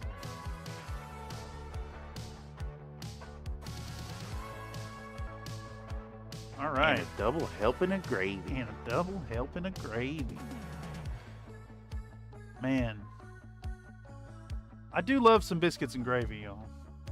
Now, admittedly, because I don't eat meat anymore, I don't get the good stuff.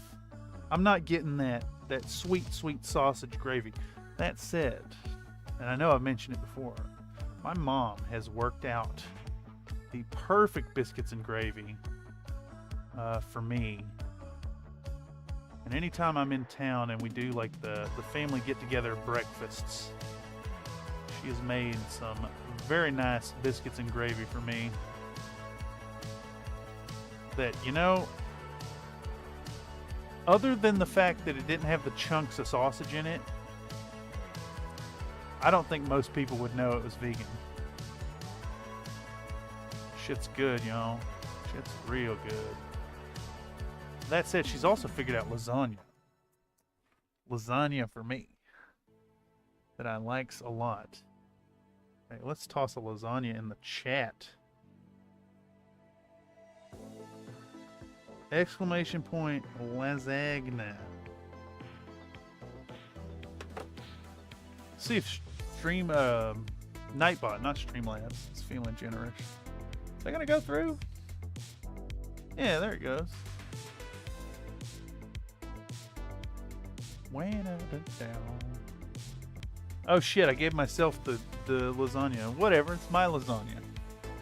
Y'all can't have none of it. 98 layer lasagna.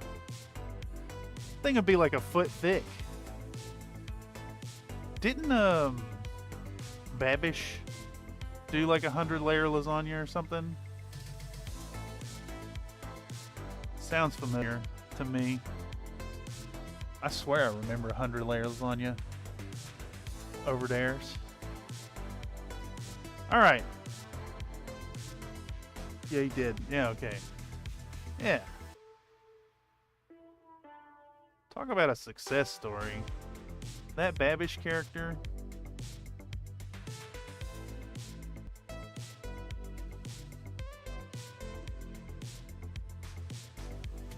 Very, very, very cool. All right. Nice frosty looking tips on these fellers. I'm pleased with that. Is this my rinse container? This is my rinse container. Sound like Paula Deen and her apple pies. But it's like a count of 3 per layer because he counted each thing as a separate layer. Oh, I see. That's cheating. That's cheating. That's cheating. That's like saying my grilled cheese that is bread cheese bread is a 3-layer grilled cheese. No, that's accurate. Yeah, I was most disappointed. I am disappointed. Oh, that's funny.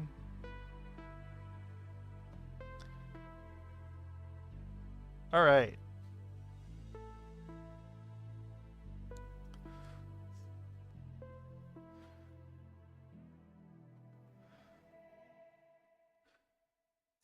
We'll drop our brush into that container, actually. I'm adding another jar to the row of jars of brushes over here. Okay, so I kind of think that the white patches will probably be a little bit too much for these fellers. So I think what we want to do then is take some medium sea gray as a starting point. And as always, let's enlist Onilab to get this thing nice and shook up. Each ingredient is a layer, not just the noodles. Okay. I remember Babish trying to figure out the Eric Andre time to deliver a pizza ball. Yeah, he did some really fun stuff. I gotta admit, I'm a fan. I enjoy the content. I don't even eat the food anymore. I don't even eat meaty foods. I don't eat animal product laden stuff anymore, but I still watch the preparation of the foods. Okay, so we've got a little bit of medium sea gray. We're gonna thin this out with a pipette, if I could find one. My desk is a disaster. I need to really straighten it up. I'm gonna go 2 drops, I think. Continuing to mix with the number 6, which appears that I washed out pretty good last time, which is very uncharacteristic of me here in the corner. Nat is more fun though. Yes, Nat's what I reckon.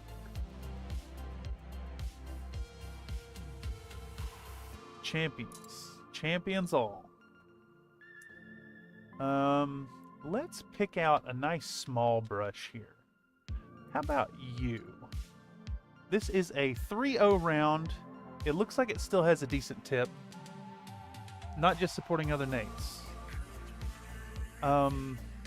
Yes, not at all. Alright, so let's do a test blob. Okay, I think this color will work.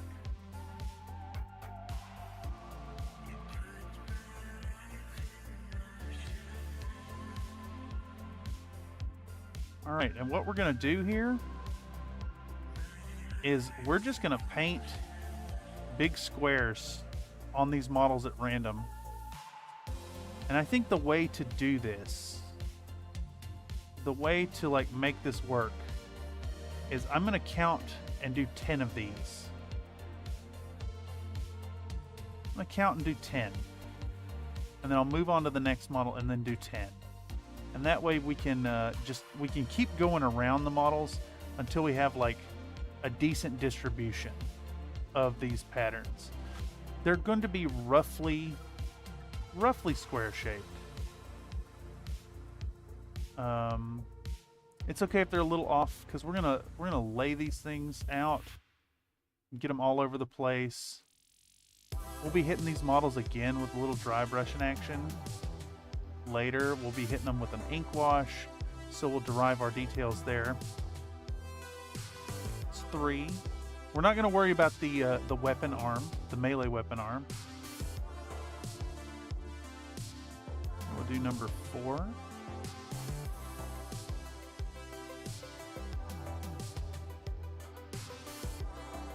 Let's do number 5 on his crotchal area.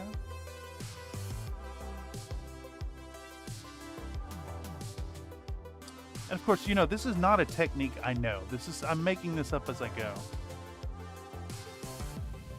If any of y'all out there think I know what I'm doing, I really don't. I just have some fun tips and tricks every now and then. Yeah, so reminder coming through from Nightbot now. If y'all are interested in getting your own commissions done by me, check it out, fiverr.com/thurstonstudios, link in the chat. If you want to order a single mech or a large scale mech or a lance or star, even a custom project, make sure to consider heading over there and picking one up for me. I'll paint it on stream and we'll turn it into a video as well, potentially. So I reserve the right to make a video out of all commissions as laid forth in the commission page. But there's also an option for those of y'all who pick up a commission for a small fee, can not only ensure that your project gets turned into a video, but you can bump up the production schedule of your project. Of course, the investment of the fee is to compensate me for lost time in the other projects, but it's worth checking out. Consider it today. Inquiries are always welcome and free. If you have an idea, feel free to hit me up on Fiverr, shoot me a message. I'll get right back to you as soon as I see it. Is that 10? I've lost count while I'm sitting here rambling. I don't know, but we're going to put one more just in case.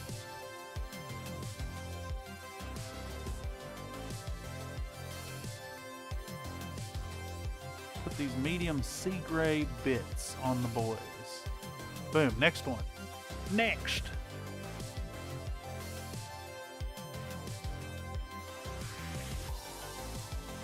I really hate that I broke that thing on his forehead. I may very well print out this mech again. I'm not 100% sure yet. I think I'm going to try to just replace that bit first and see how that looks.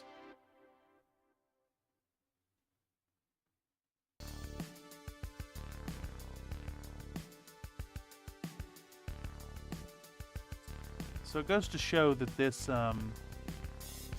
this material is not perfect.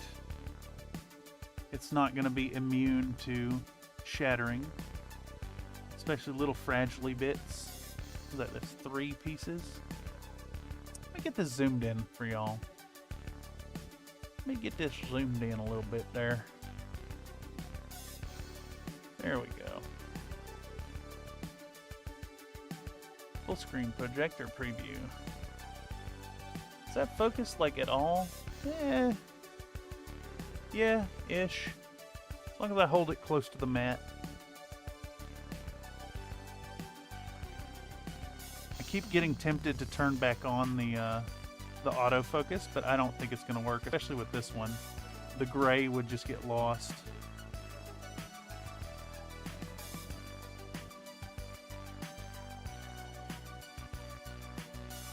Okay, just big gray squares. It's a slightly different gray than what we already have on there. We're just going to pick spots at random. The idea, after all, is to break up the profile and the details of the model. Is that 5? Let's do number 6 right there.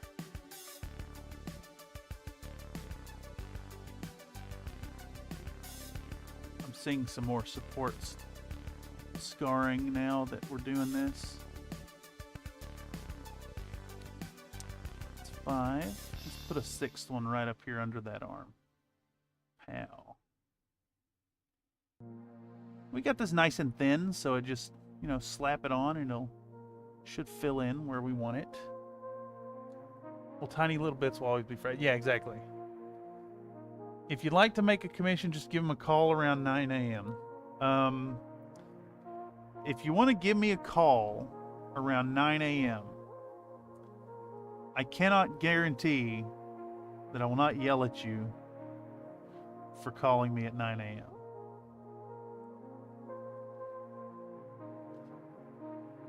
Come on now, I make content. I'm awake at 5 in the morning. That's when you should call. Alright, let's put another splorch right there on the side of his head. Let's do that. Booyah-ka-chow. How about one right here? Zoopy zap. Zappy doo. I think we'll do 2 more. We'll do 2 more. Put one right here. And then we'll put one on him butt. Yeah, there we go. Bazoom. Bazoonga-chow. You can't really see them at all. They are a slightly different gray. If you make the 9 a.m. call, you need to yell the price you're paying as soon as he picks up. I mean, just to put it into perspective, Comcast called me the other morning at about 8:30 a.m. I did not yell at them, but I wasn't particularly kind either. And after about a 30-minute phone call, in which it was discovered they had called me effectively to report nothing and to give no information, I lost my patience. And then the bitch on the phone hung up on me. So I then called them back and tried to sort out why they were wasting my time. The second person on the phone was less of a bitch.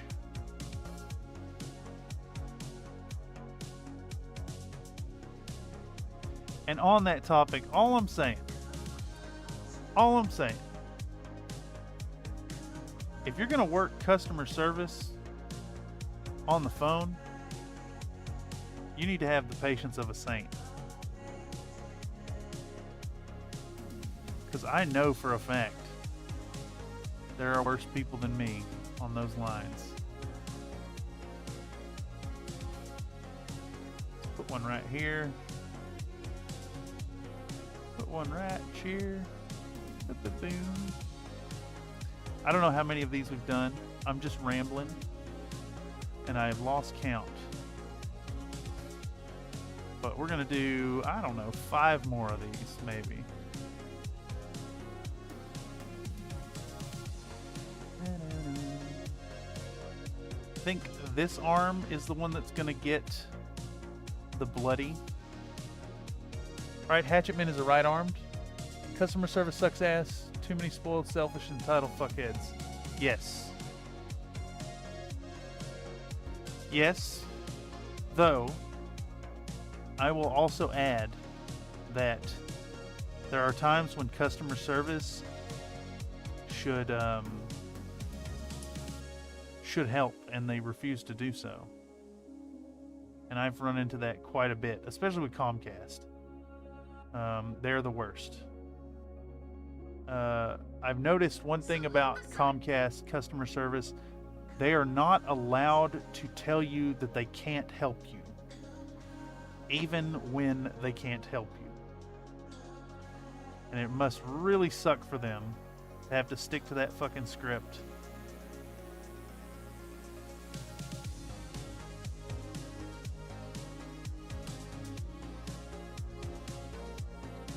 Alright, we're going to do one more patch. I think maybe on the top. Yeah, we'll do one on his head. One on his head right here.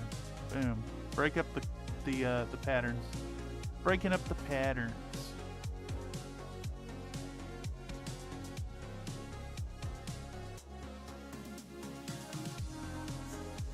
Okay. We've gone around it. Which one's my rent spot? Zach P says, I work in an IT call center from a prison system. The people of Connor really try my patience. Yeah. Oh, I can imagine. I would not have the patience to do it. I would be blowing up on people. Absolutely. Sorry, I wandered off to watch Ramadan Steve fail to receive the farm to Nug pizza ball he didn't order. What?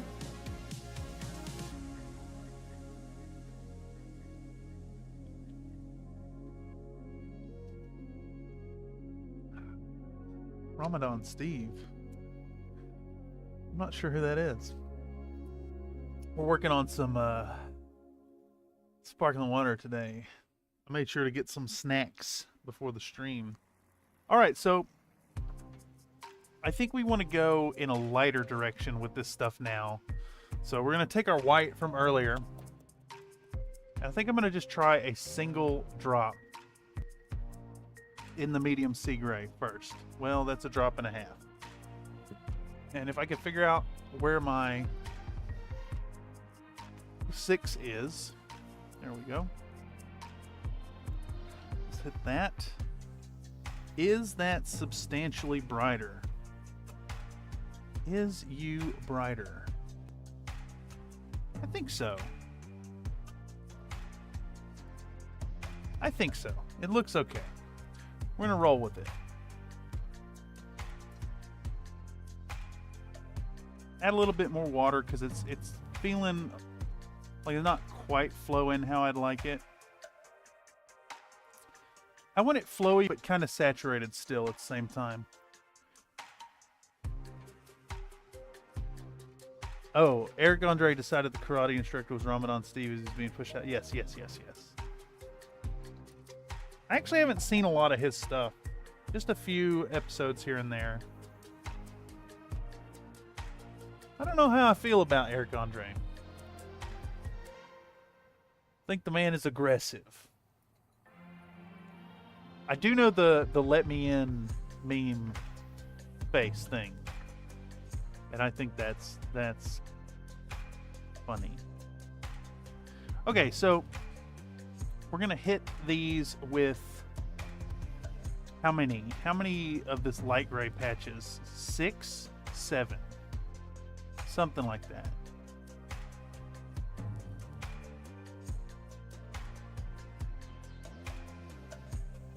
You know, I'm realizing too at this point that the hitting these with the zenithal thing, the shadow layer, and then the dry brush was a waste of time. We should have done all that after. Do one on the chest.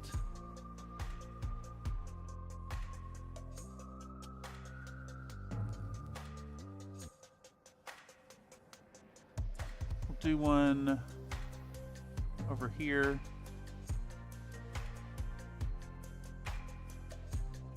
Let's run it right across the jump jet, or I guess not. We'll just pretend like we did, because we're going to hit those with some metallic later anyways. What is that, 3? Let's do number 4 right here. Number 4 here. Am I in frame? I'm not in frame. Number 4. You know, maybe I need to put a sticker on the desk to help me align these shots. Is that 4? Let's do number 5 here. Do number 5. We'll do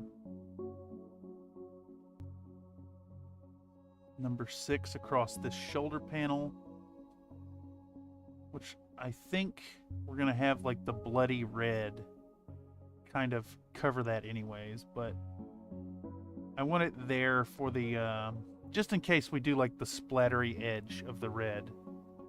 Let's do number 6 on the head right there.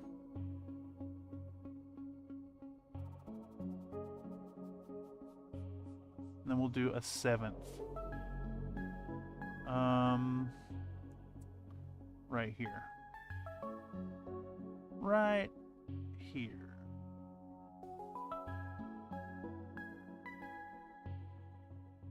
Ba-da-da-da-da. 7 on the Nodachi now. I think I might start printing up the other 7 pounds of hills I need. Do it overnight so I don't have to hear it. I mean, yeah. I'm not opposed myself to letting the printers run. But of course, that's because I've had prints that took like multiple days, and I don't think there's a way to restart a paused print on my Cobra Go. Now that I'm thinking about it, so often I would like be away from the house for like class and stuff, or going over to a friend's house and just let it run. But, you know, when you do multiple like 96-hour prints, I kind of imagine you build up a bit of a tolerance to the sound. Damn, I don't know what to do about these armor panels on this guy. I think we're just gonna treat them like the rest of the surface. I was thinking we might paint them like a secondary accent color or something, but no, let's just hit them with the gray. Let's put the patterns across those too. If anything, if you're putting these gray patches, if you're doing your camo pattern across complicated surfaces, you're enhancing the effect. I think it helps to sell what you got going on. And just in a full embracer of that idea, we're gonna just go across this one too. Get wrecked, armor panels. You are having your silhouette broken. Let's put one on the back of he knee. I don't know how many we've done so far, but we're gonna do a couple more. Do one right here. And then we'll do one right here.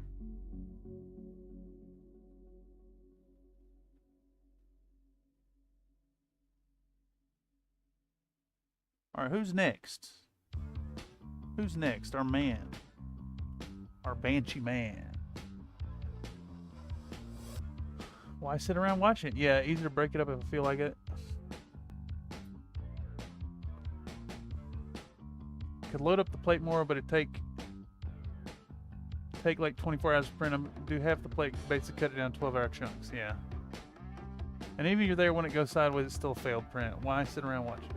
Only try and not waste as much filament. Yeah, that's fine. Other than the mesmerizing quality of watching machines work. Yes. Catch a failure at 20% and stop it. Less filament wasted if it just eats it to completion. Yeah. Point. I guess I'm a little spoiled on that too, because I keep my printers like right by my desk that I'm sitting at all the time anyways. So it's literally just a matter of turning my head to see it. To that point, actually, my Frozen Sonic Mini does a fantastic job of keeping in the fumes. You basically can't smell it at all. It seals very nicely. It sits right by me at the computer desk.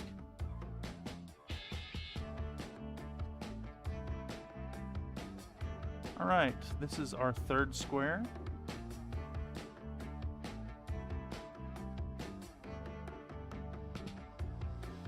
This will be our fourth square. We're going to put it right here. Square 4.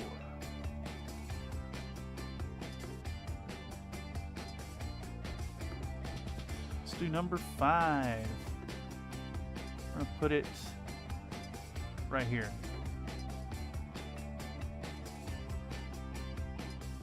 I'm just imagining squares kind of just projected onto the surface and going with it. Let's do number 6. Let's put this one on the head, maybe. Boom, right here.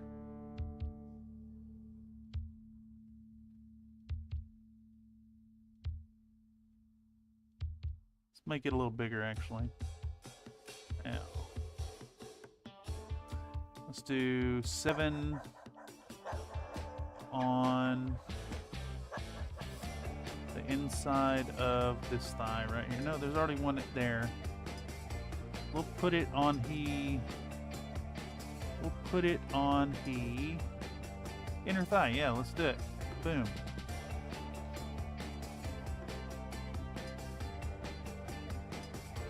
Excellent, excellent, excellent.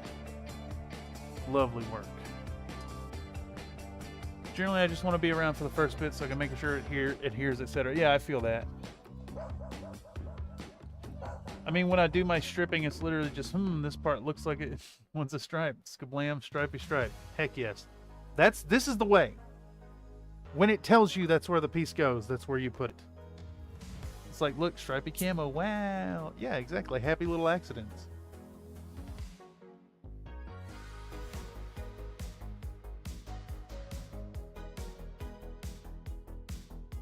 What's our vote sitting at? Oh boy, y'all want videos. Okay, tell you what I could do. I'll tell you what I could do to make this happen. I could film painting the Storm Surge, which will start next week. We may start before then. If I do any work before the paint stream next week, I'll record it. I can film that one, and at the end, at the reveal, then we'll show all of them.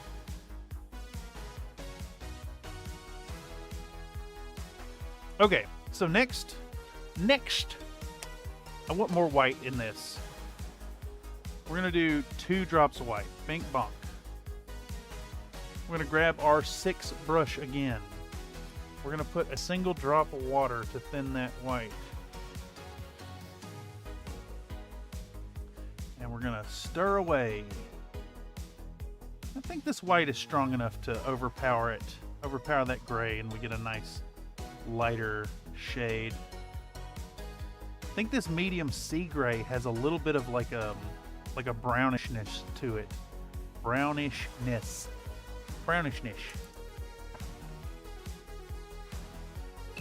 Funny enough, I need more grays in my collection.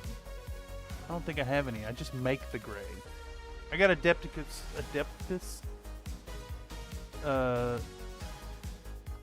Mechanicus standard gray. I think my brain just short-circuited, y'all. Alright, so now we're gonna do, like, I don't know,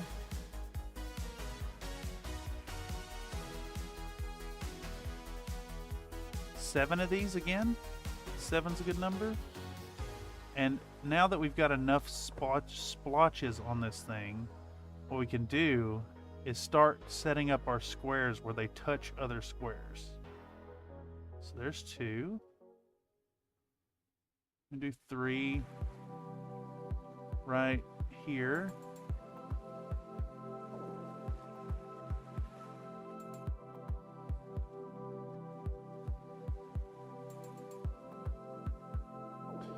Do 4 on the head, maybe? Yeah, that looks good.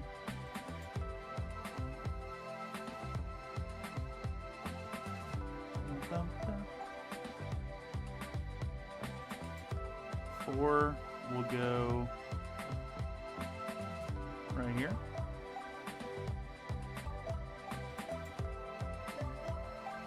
Just be decisive.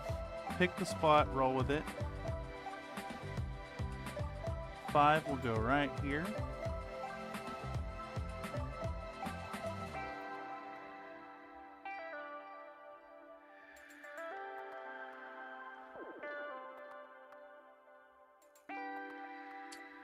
Six will go up under here.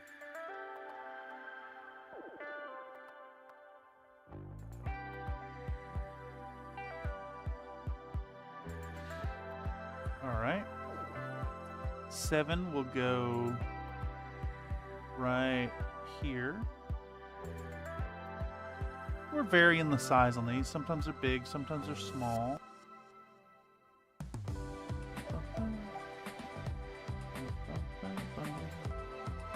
All right, 7 on that one. Next one, oops, there's a hole in that color. There we go. Well, huh, then apparently some of the Mech salvage boxes have vehicles in them for the Kickstarter. 6,000 out of 300,000. So everyone's getting an extra free salvage box to try and make sure you get your mech, apparently. Interesting choice.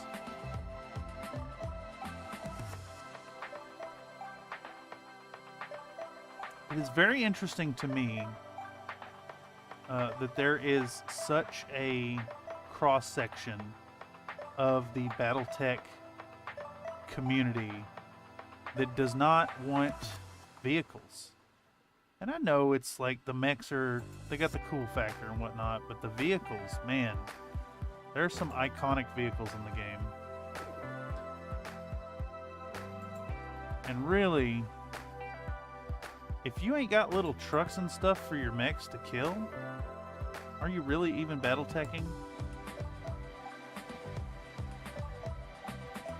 I think this is number 3 right here.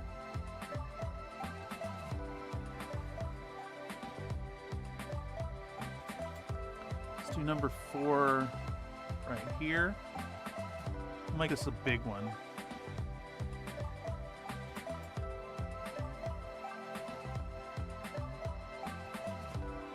Number 4 right there.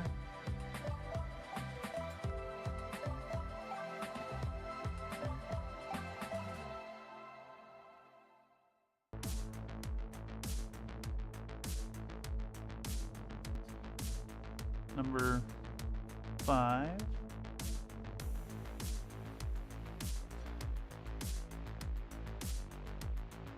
You know, this Terrorize track must have come off the same album that had On the Vibes. It's got the same kind of feel.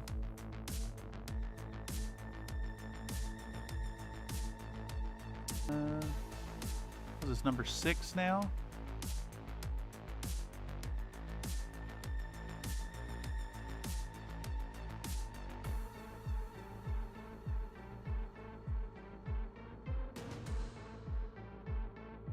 Let's add a 7th somewhere. I think right here on that inside of that lower calf. Right there.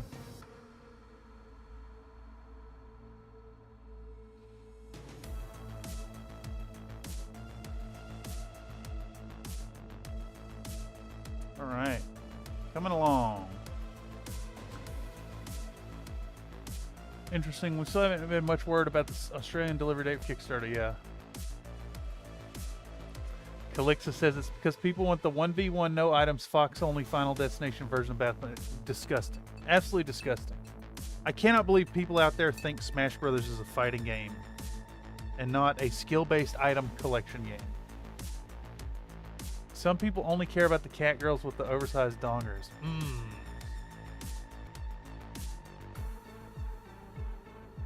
I don't think we can do that video, to be honest.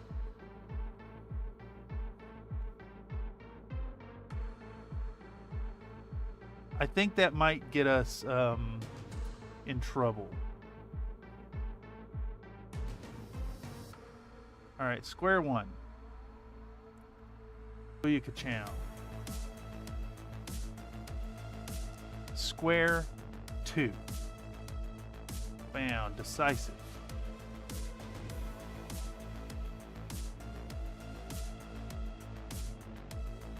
And I say square loosely. Square-ish shape. Let's do number 3. Pow, right here.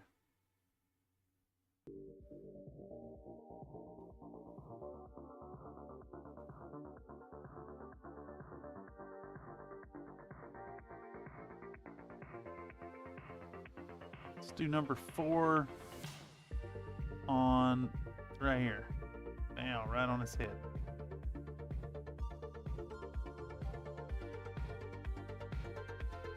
Do number 5 on the forearm.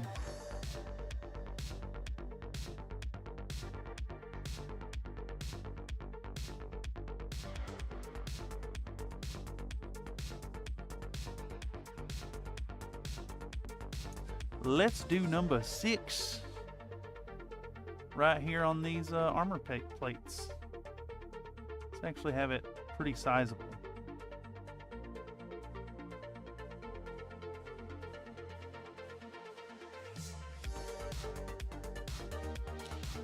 And then number 7 will go.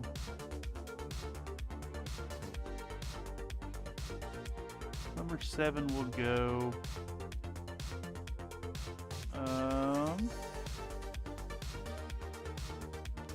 Boy, down here. I was trying to not double down on the same limb, but this is fine. I want to break up them shapes.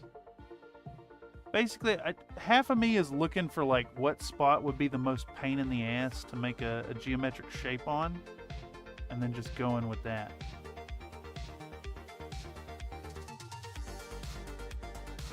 There we go. Bam. Let's put some darker squares on it now.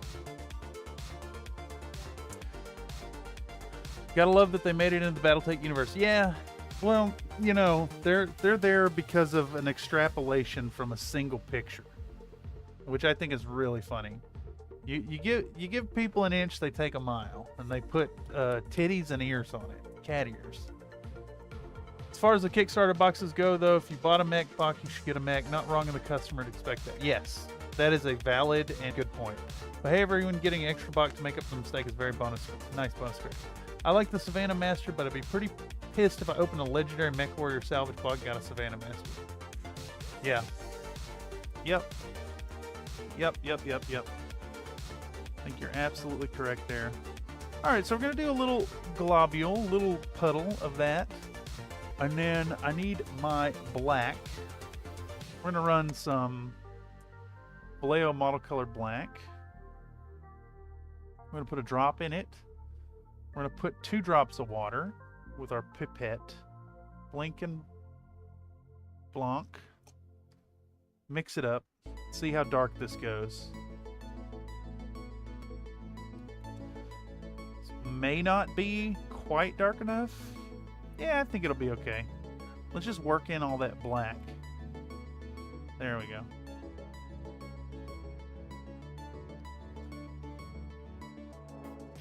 We're going to do 4 of this color on each one.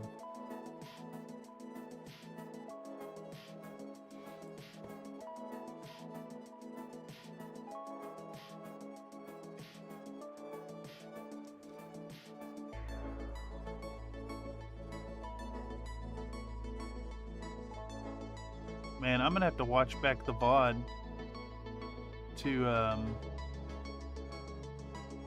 figure out the color mixtures I did for these when I go to paint the others. Maybe that's what a video about these models would be. Color matching where you forgot the colors.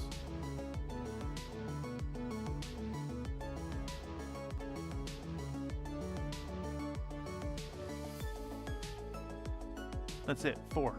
I said 4, we're going with 4.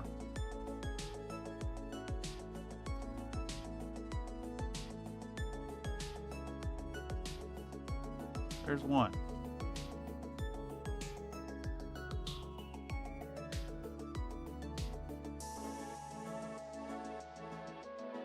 There's 2.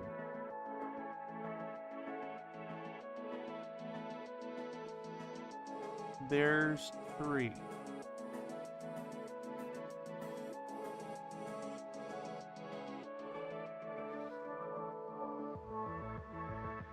And then 4 will go about right here. Number 4.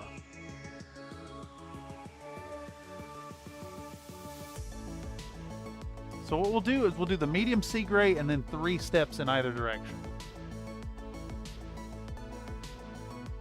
Are there any legendary Savannah Master pilots? Just that first one, that first tail. And even then, I think the Savannah Master was not named after that pilot, but the pilot that the Savannah Master went up against, if I recall correctly. I could be wrong. That's what I seem to remember. There's one. Here's two. Here's three.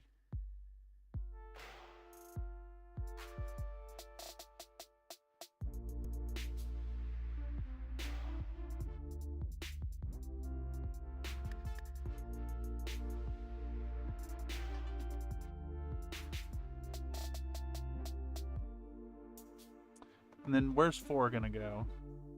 4's gonna go on the underside of this arm.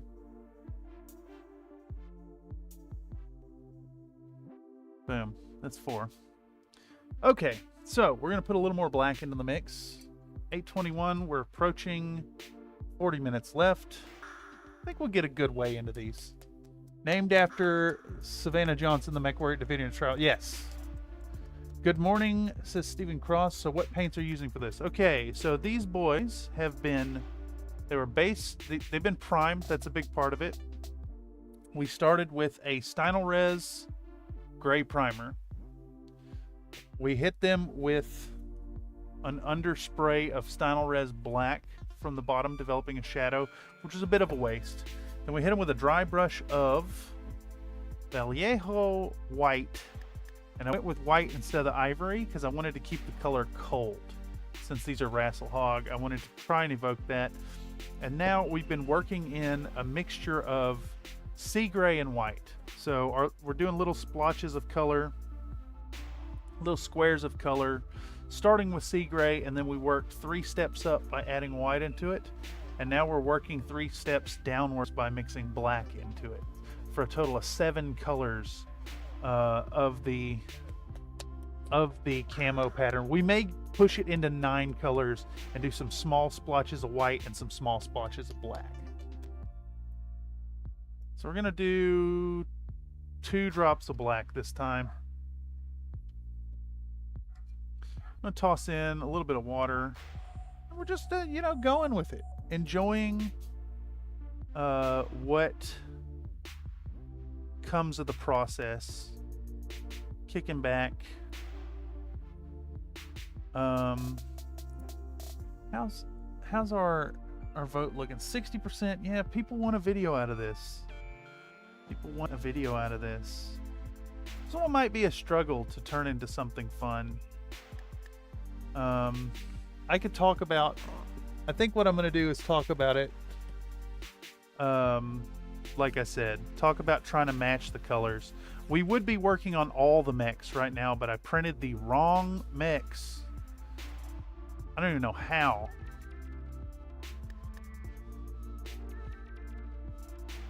I clicked the one that said Banshee, not the one that said Berserker. I guess they both start with B.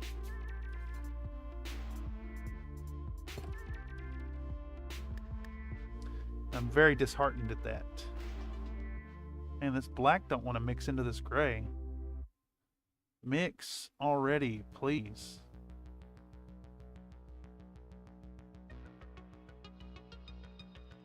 Thank you. How many of these splotches are we doing? I think 6. I'm gonna do 6 of this color. And again, I think what we'll do is we'll touch squares that already exist. There's number 1. Here comes number 2 right there. Be decisive, put it down, move on. Let's do number 3 right there. Let's do number 4 right here.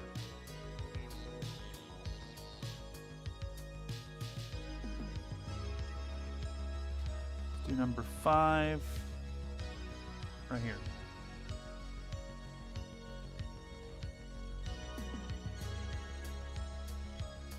Number 6 will go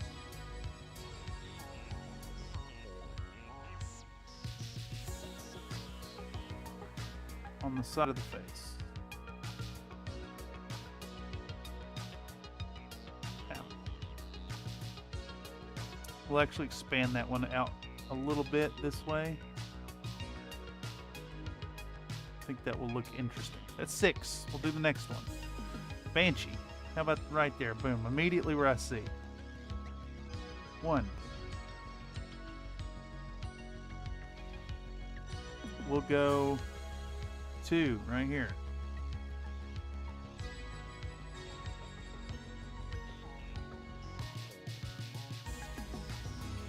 We'll go 3 right here.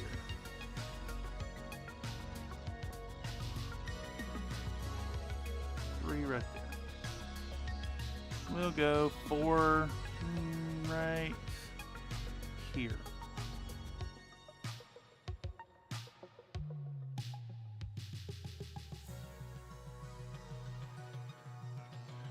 Number 5.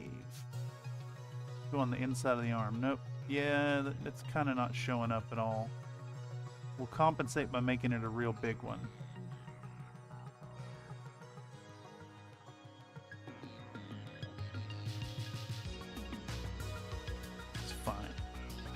And then number 6 will go on the head. Number 6 onto the head, right here. We can actually start cleaning up some of that over dry brushed area. Wow. Just trying to break up surface details. All right, next. 6 on the Nodachi. There definitely desperately needs to be a new Berserker model. The old one is dire, and these are going to look great. Yeah, thank you. Yeah, I think they will look pretty good. We're going to go for the urban camo pattern. Then we're going to hit them with an ink wash. We're going to hit them with maybe a dry brush again. I'm not really digging it so much at this point. We'll do perhaps just a mild edge highlighting towards the top. Hit the shoulders, hit the face, hit the top of the chest. Definitely ink wash. We'll do some sponge chipping and maybe an oil wash on them. I'm not 100% sure. And then the arm, the melee arm, is going to be done in blood red. And I'm thinking instead of just red, I need to run it by the client, of course. I want to do it in red, like fully highlighted, but then the edge of it be kind of like splattery coming up on the shoulders and stuff. Spoiler alert, CGL is making a Berserker. Heck yeah. There's supposedly going to be a Berserker in one of the Lyran Force packs that was leaked. Nice. I have a pretty good Berserker. I don't remember the artist that made it. I don't remember their name. But I have this fun Berserker model that is kind of like the old one, and it does not exist on the internet. It has been pulled since I downloaded it. I'm really glad I paid for it when I did. They did a really good Berserker model. It is very true to the original. He's a 3D sculptor that usually uploads his renders in the burgundy maroon kind of color. I'm sure any of y'all out there who download lots of stuff from cults would have seen his work. Their work, I should say. Not trying to gender the individual. There's 3. Let's do a 4th one right here. Do a 4th one right there. Let's do a 5th one right here.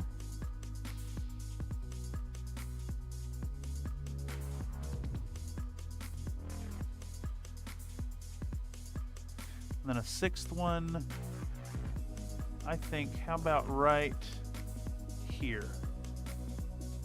Boom.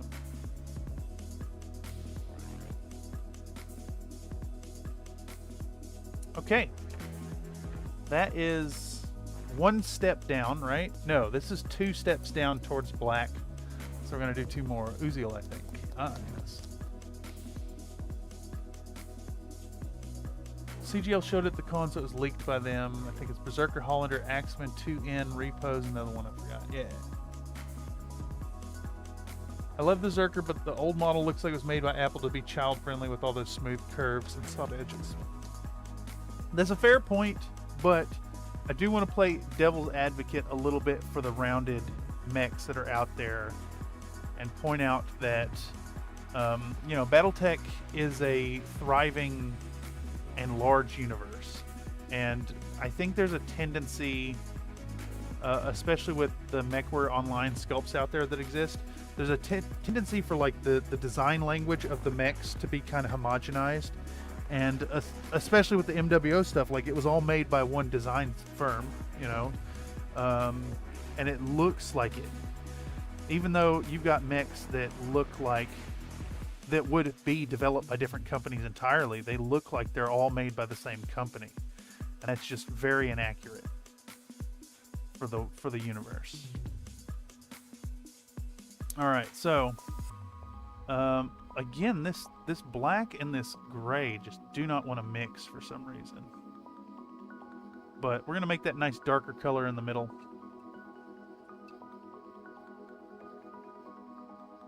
Uziel will be good. I'm interested in seeing what they do with the Uziel. I think it's a fabulous mech. I learned to love it in MechWarrior 4. Really fun mech. Plus, one of my bestest homies is really into the Uziel Jacob variant with the double rotaries.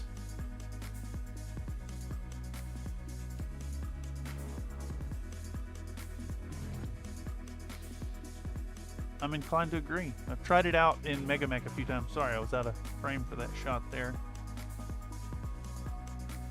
Let's do a second one. How many of these are we doing? That's 2. Let's do 7 of these. There's 3. Let's put number 4 on kind of the back side of the head. Make it a small one. I thinned this too much. That's probably why it wasn't mixing.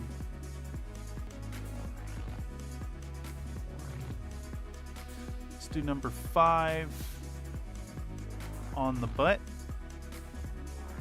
Right here.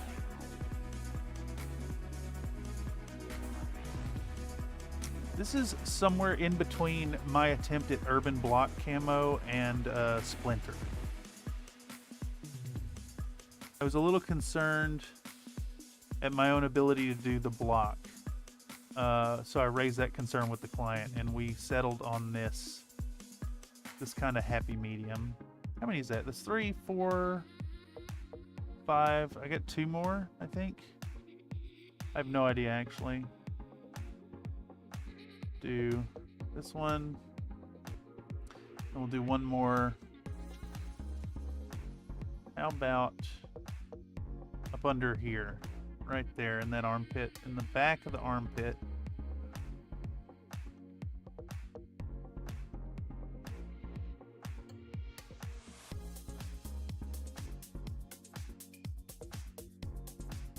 All right,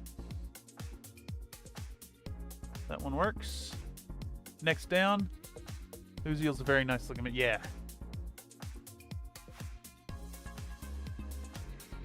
My problem with Berserker Old Mini is that the curves are smooth lines, but the legs look like balloon animals, small to fat to small. It's weird. Yeah. Well, there's also, I mean, there's goofy models out there. You know, I've got a War Dog up here. Where are you at?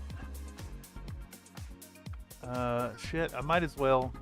Fuck it, let's do a little show and tell of upcoming projects that I've got in my own personal collection before we get dug into this.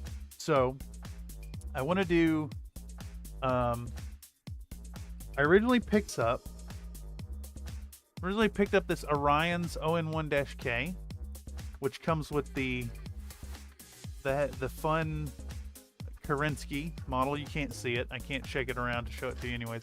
It's got the little Kerensky model, so it's going to be a twofer. It's painting up the Orion and the Kerensky. Originally that was going to be a Pimp My Ride Kerensky edition video, but that has now pivoted because I picked up Mad Cat Pride, which comes with Aiden Pride. So we'll have 2 episodes of painting named models with the little bonus model. It'll be super fun. But what led me to showing these off anyways was that I have a war dog. You're gonna talk about weirdos. This guy is basically both his legs and his arms connect at the shoulders. But my lance here that I'm building is all funky mechs. We got the war dog, we got a Helios, we've got an albatross, and a Defiance. I think it's gonna make for a really fun piece of content. I'm really looking forward to it. Actually, this thing's about to fall apart. Let's tape that real quick while I have it down. Other one was the Uzi supposed to be Q3 of 2025. We'll see if it changes. Yeah. Mayhaps. I mean, I'm glad that they have stuff coming out. It's in the pipeline. Yeah. Interesting mix. Yeah, I think it'll be fun. They are all chosen for no other reason than they look funky. Which is a similar thing that I did for my my Orloff Grenadiers Lance, which I recorded and have footage for. It will be a video coming out sometime after the Titania video. And of course, see, we got a bunch of folks here. So if you're not familiar with Titania, you haven't been seeing the paint up or the editing. I did finish that model some time back. It's for this pinup. I'm going to be doing a issue on this pinup, which is about glazing skin and the use of like fun shadow colors. So it'll be really fun paint up. So next piece of content coming out is not Battletech, but then we're going to switch gears and go right back into Battletech afterwards. War Dog was always a what the fuck mech. Yeah. I didn't know about the War Dog until I bought the TRO that has it in it. And then I'm like, I have to have that model. And I looked up, and indeed, Ironwind Metals has a fabulous and accurate reconstruction of that silly, dumb design. Alright, that's 1. Here comes number 2. What are we doing? 7 of these? Is that what I said? I think that's what I said. This is number 2. Am I in shot? Yeah, okay. Number 3 will go down here, just wherever it's crying out for a square.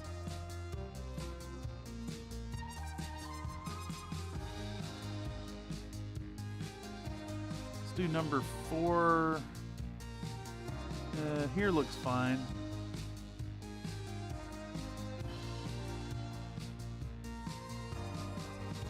Oh shit, we're running a whole bunch of them together there.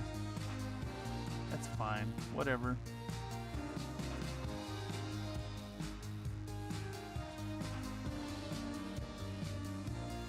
Number 5 will go on his butt.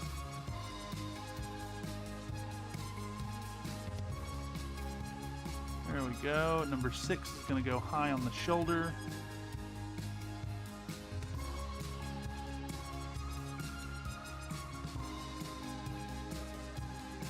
Number 7 will go, I think, on the inside of the forearm right here. Bam. Just like that. Break up some of them lines. Nodachi needs 7 patches now. Wait, did we already do this one? We already did this one. Right? Yeah, it's Axeman now. Axeman's gonna get 7 of these. First one will go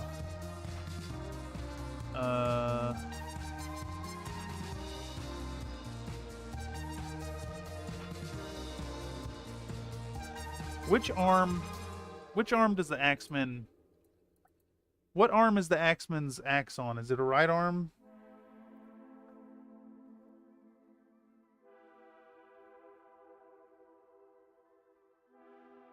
It's gotta be, right? Axeman Sarna. And this is the one with the LRMs? I'm sure they don't swap it around. Surely not. Axeman 2N. Yeah, it's still right arm. Okay, so I kind of screwed up earlier then by putting the squares on this arm.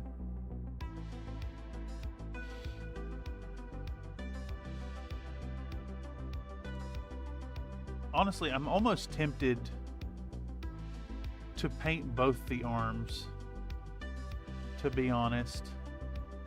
Paint both of them in red. But that wouldn't make sense. I think what we're going to do, the design philosophy of the colors here is to paint red the arm that uses the melee weapon. And even though this is modeled two-handed, there's no such thing in Battletech. So what I'm going to do is while we're messing around with this, I'm going to grab some splotches of these previous colors and put them on here as well.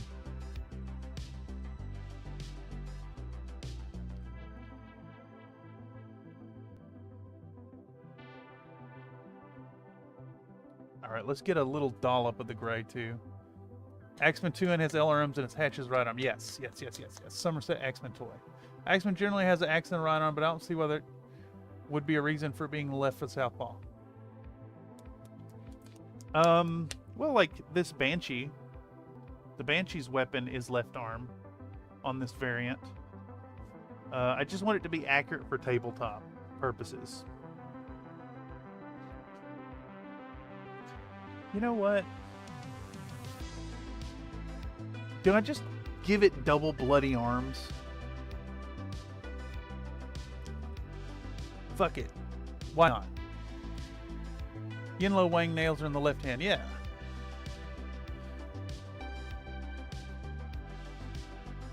I think we just paint both arms red. Why not? It looks like they'd both be red. So we're going to ignore that first square. And we're starting over with square one right here. Square one on the leg.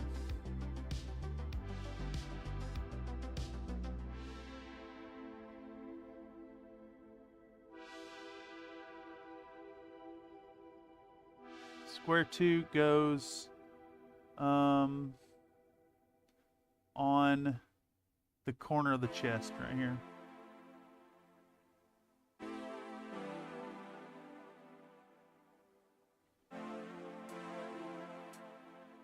Square three goes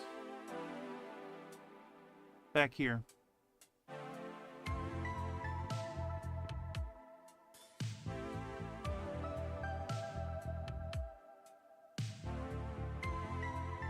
Square four goes on the top of the missile pod.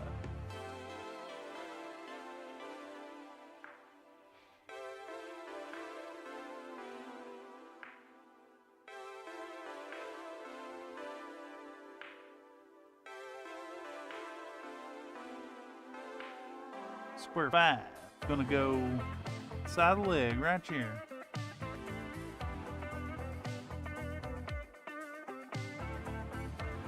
Man, this track's so good. I need to fix the disc art for it though.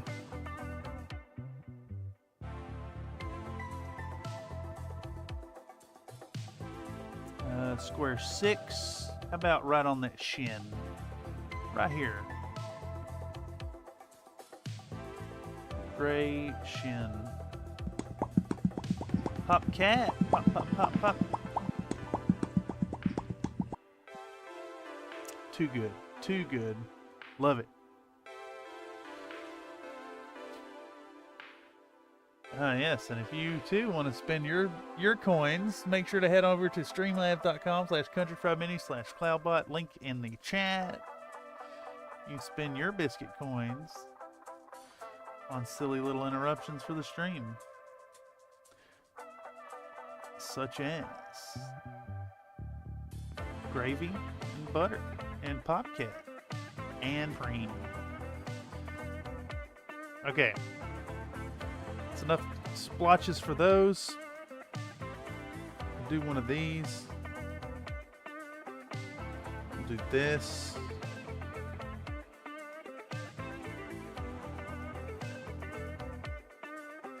We'll do one of... Oh, salute the sun. Well, butter my biscuits. I think we're going to do a few straight white spots right now. That's the next one.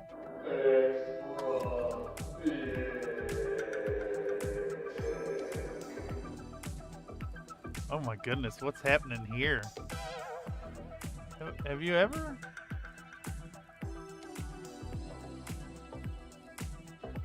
What?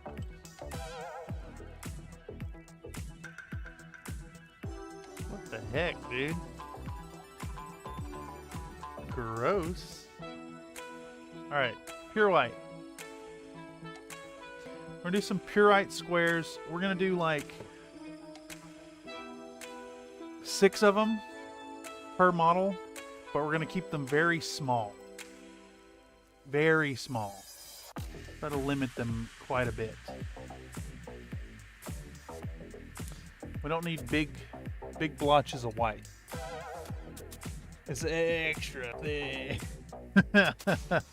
Perfect timing on that too. Alright. So we're going to keep these very small. Very, very small. Let's do one here. I think...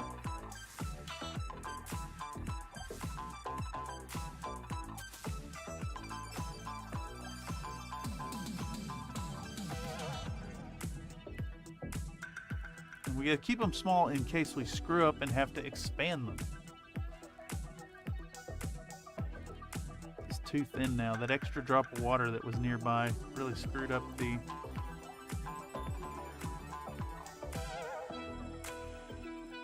There's one. Give them 2.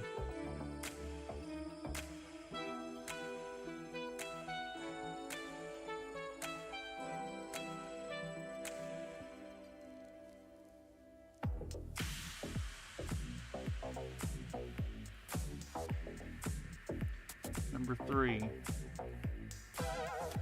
Gonna go right here.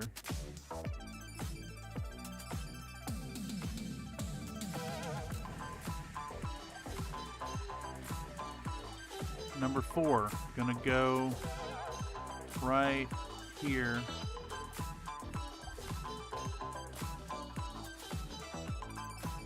Number 5, gonna go right here.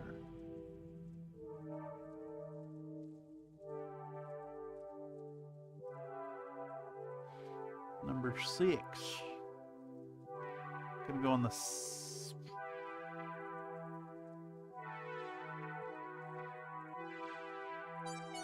go right here.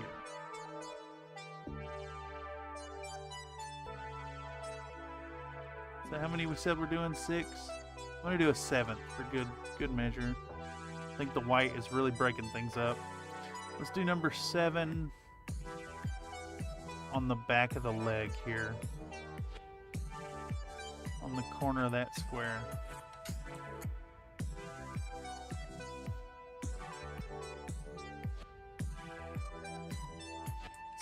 Perfect. Next, tomato gators and the regulators stalking up and down like the escalators, eating the final fathers who live like rotten taters. Ah, yes. Rotten taters stink though, like really bad, you know? Like really bad. Y'all ever had a bag of taters go off? You're like, oh damn, I forgot that was in the cabinet, and you pick it up and it smells like an open cesspool. There's 1. There's 2 right here. Draw attention to his peen.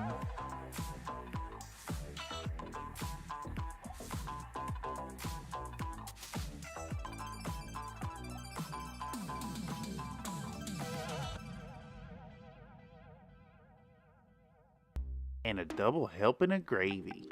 Number 3, gonna go right here, I think it, right there.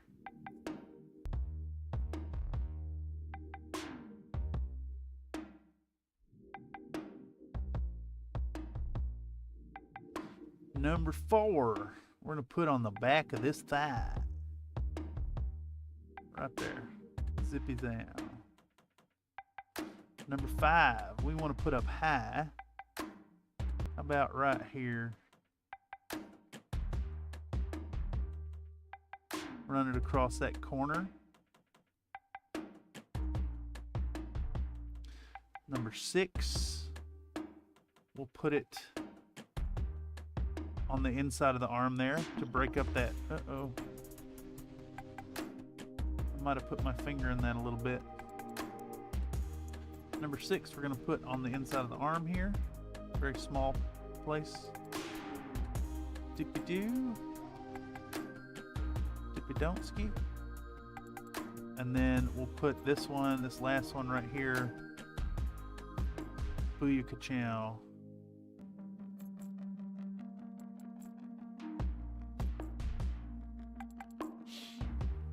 Alright, now we need Nodachi? Yeah, Nodachi gets 7 of these. Nathan coming in here trying to do slots. You won the 20, but you lost the 69. Rotten food in general smells hard. Yeah, exactly. Straight up corpses. Yeah, exactly. Exactly. Rotten taters, really awful. Particularly awful. Alright, let's do a splotch right here. Boom. There's number 1. Pow. That's a decision. Here comes number 2. Right here. Here comes number 3. We're going to hit this shoulder right here.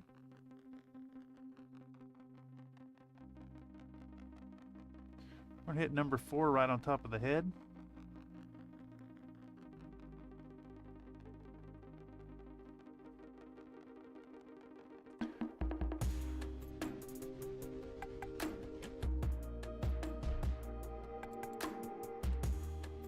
We'll do number 5, side of the chest, right here.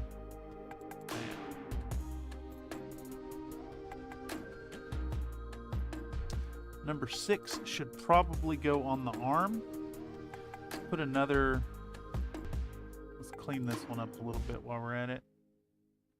Number 6 should go on the arm. Let's put it down here. Run it across several of the panels, because that's what it's for.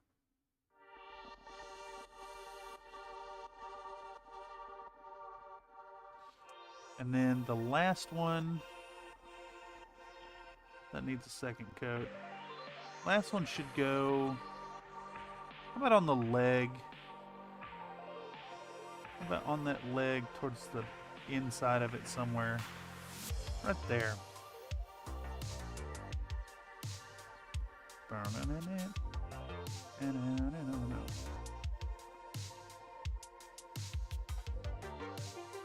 Okay, and you know what?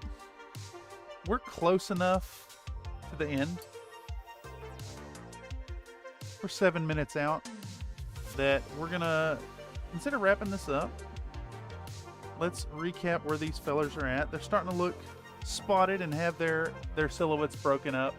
I think they're gonna need more though. I think they're absolutely gonna need more. So we're gonna think about this. I'll do one more pass. One more pass before we call it, just so I don't forget to do it, because I want to put in some solid black ones in the same way. We'll do one more pass and then wrap up the stream. I definitely want to thank y'all for coming through tonight. I'm really humbled that y'all like to show up and catch these out and show off what hobby things you got going on. I hope that you find something useful out of these streams. I hope you have a good time, or at least like have something going on while you're doing other hobby things. Oh, jeez. It's always a lot of fun, and honestly, I couldn't do some of this without chat's input. I definitely want y'all out there to know that if you have any like requests of stuff you'd like to see on paint streams, don't hesitate to let me know. We can always arrange like a bonus Saturday session, which I'm planning on doing one of those soon anyways. Do a little bit of the upkeep, updating the website, ensuring our stream calendar is correct, all that good fun stuff. Let me know. Let me know if you have any input, for sure. If you're catching this via the algorithm after the fact, most of the time I stream at 6 p.m. PST. The schedule's pretty set, actually. We're looking at Monday, Wednesday, Friday as the most common stuff. Definitely the Wednesday show for the painting. So if you want more of this stuff, show up on Wednesday. We'll be doing some more editing this week on Friday. Gonna get in a little more work on the Titania. Really want to get that video out. Though I ain't trying to rush it. I know the algorithm would like me to get stuff out a lot faster. But fuck them. What is that? Three patches now? This is 4.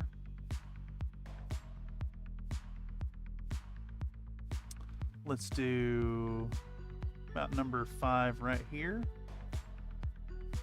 5 should go right here. Number 6 should go right here. Just looking for areas that need a little more dark. And number 7 will go right on the inside of here. Ow. Excellent. There we go. That lad is ready. Move on to the next one. We'll do 7 of these. We're looking for spots that are in need of darkening. So 1 right here. Pow. Done. Number 2 right here.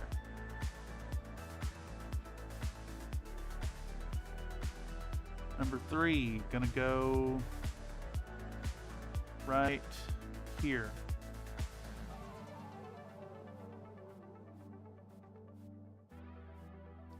Number 4. That mace is looking awful breakable. It's actually like kind of, I'm impressed by it. This is the Soraya Tech ABS like, so it's got a little bit of flex to it.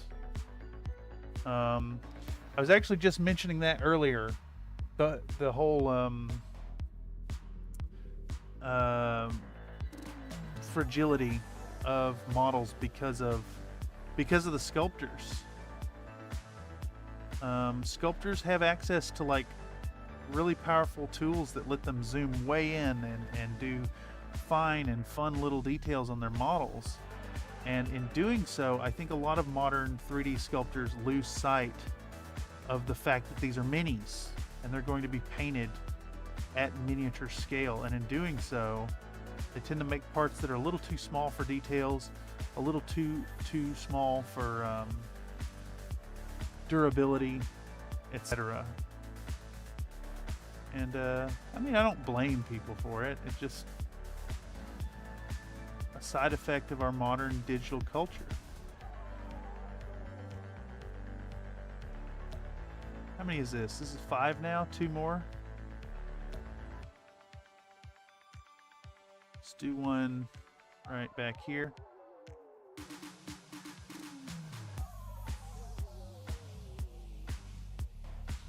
And then we want to do one more somewhere that looks like it's asking for darkening.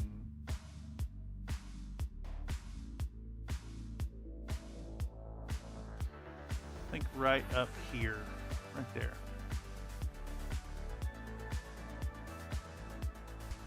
Pow. Last guy. Do the Axeman now.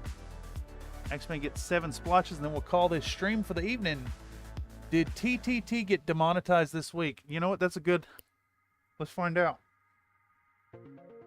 I'll let you know right now. Let me pull up YouTube Studio. No, it did not get demonetized.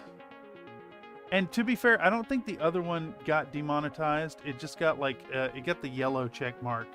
So I think it receives less advertising.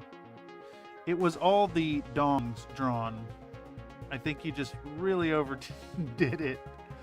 But I wouldn't dare deny people in the Tabletop Tuesday stream the ability to draw dongs all over the battlefield. I think that's what really makes them fun.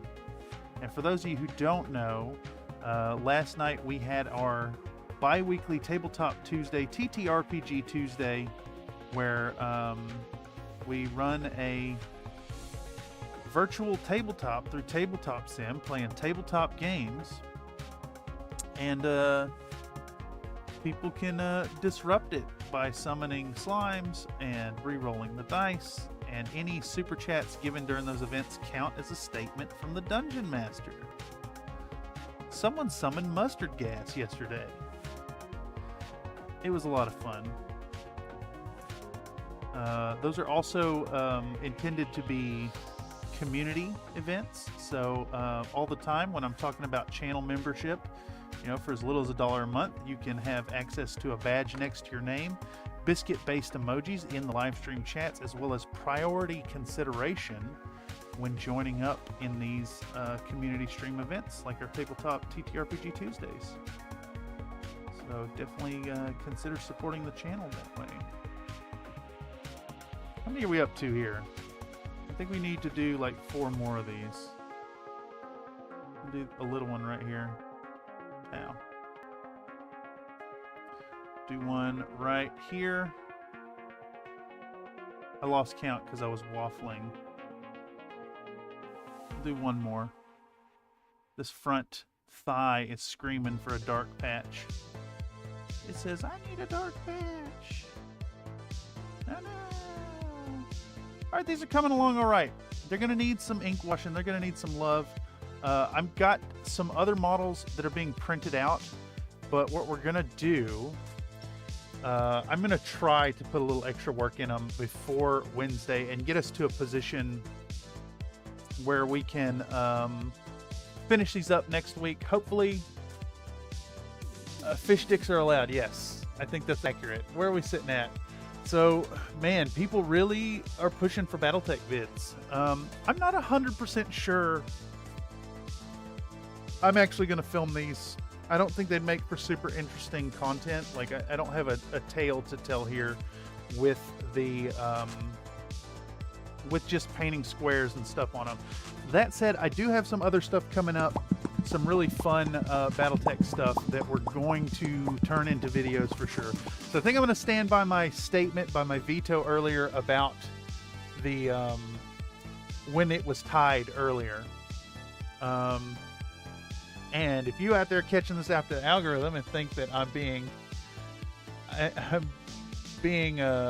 wrong to deny chat's will, let me know in the comments down below. In any case, I've been Cameron on behalf of Country Fried Minis. This is the Bullshit Corner 2.0. I've had a ton of fun hanging out with y'all again tonight. Make sure to swing on through if you got anything to share. We'll put it up on the big screen.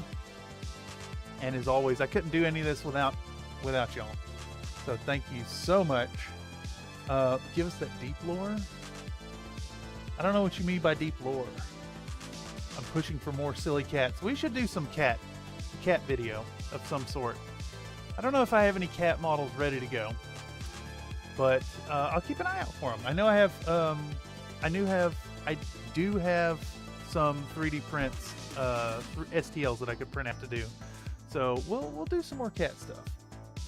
Anyhow, as always, I want y'all to remember to be happy while you're painting, and to know that your participation here makes me happy while I'm painting. Make sure to swing on back through this Friday as we do some edits and we get into some more stuff. Anyhow, that's all I got. See you next time. Bye-bye.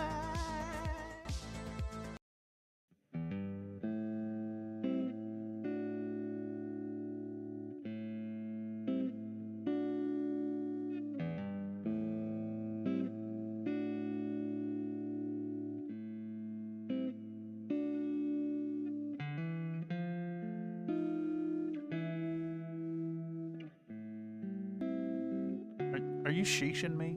Are you sheeshing me there, Nathan? Are you sheeshing me? Don't you sheesh me. Sheesh.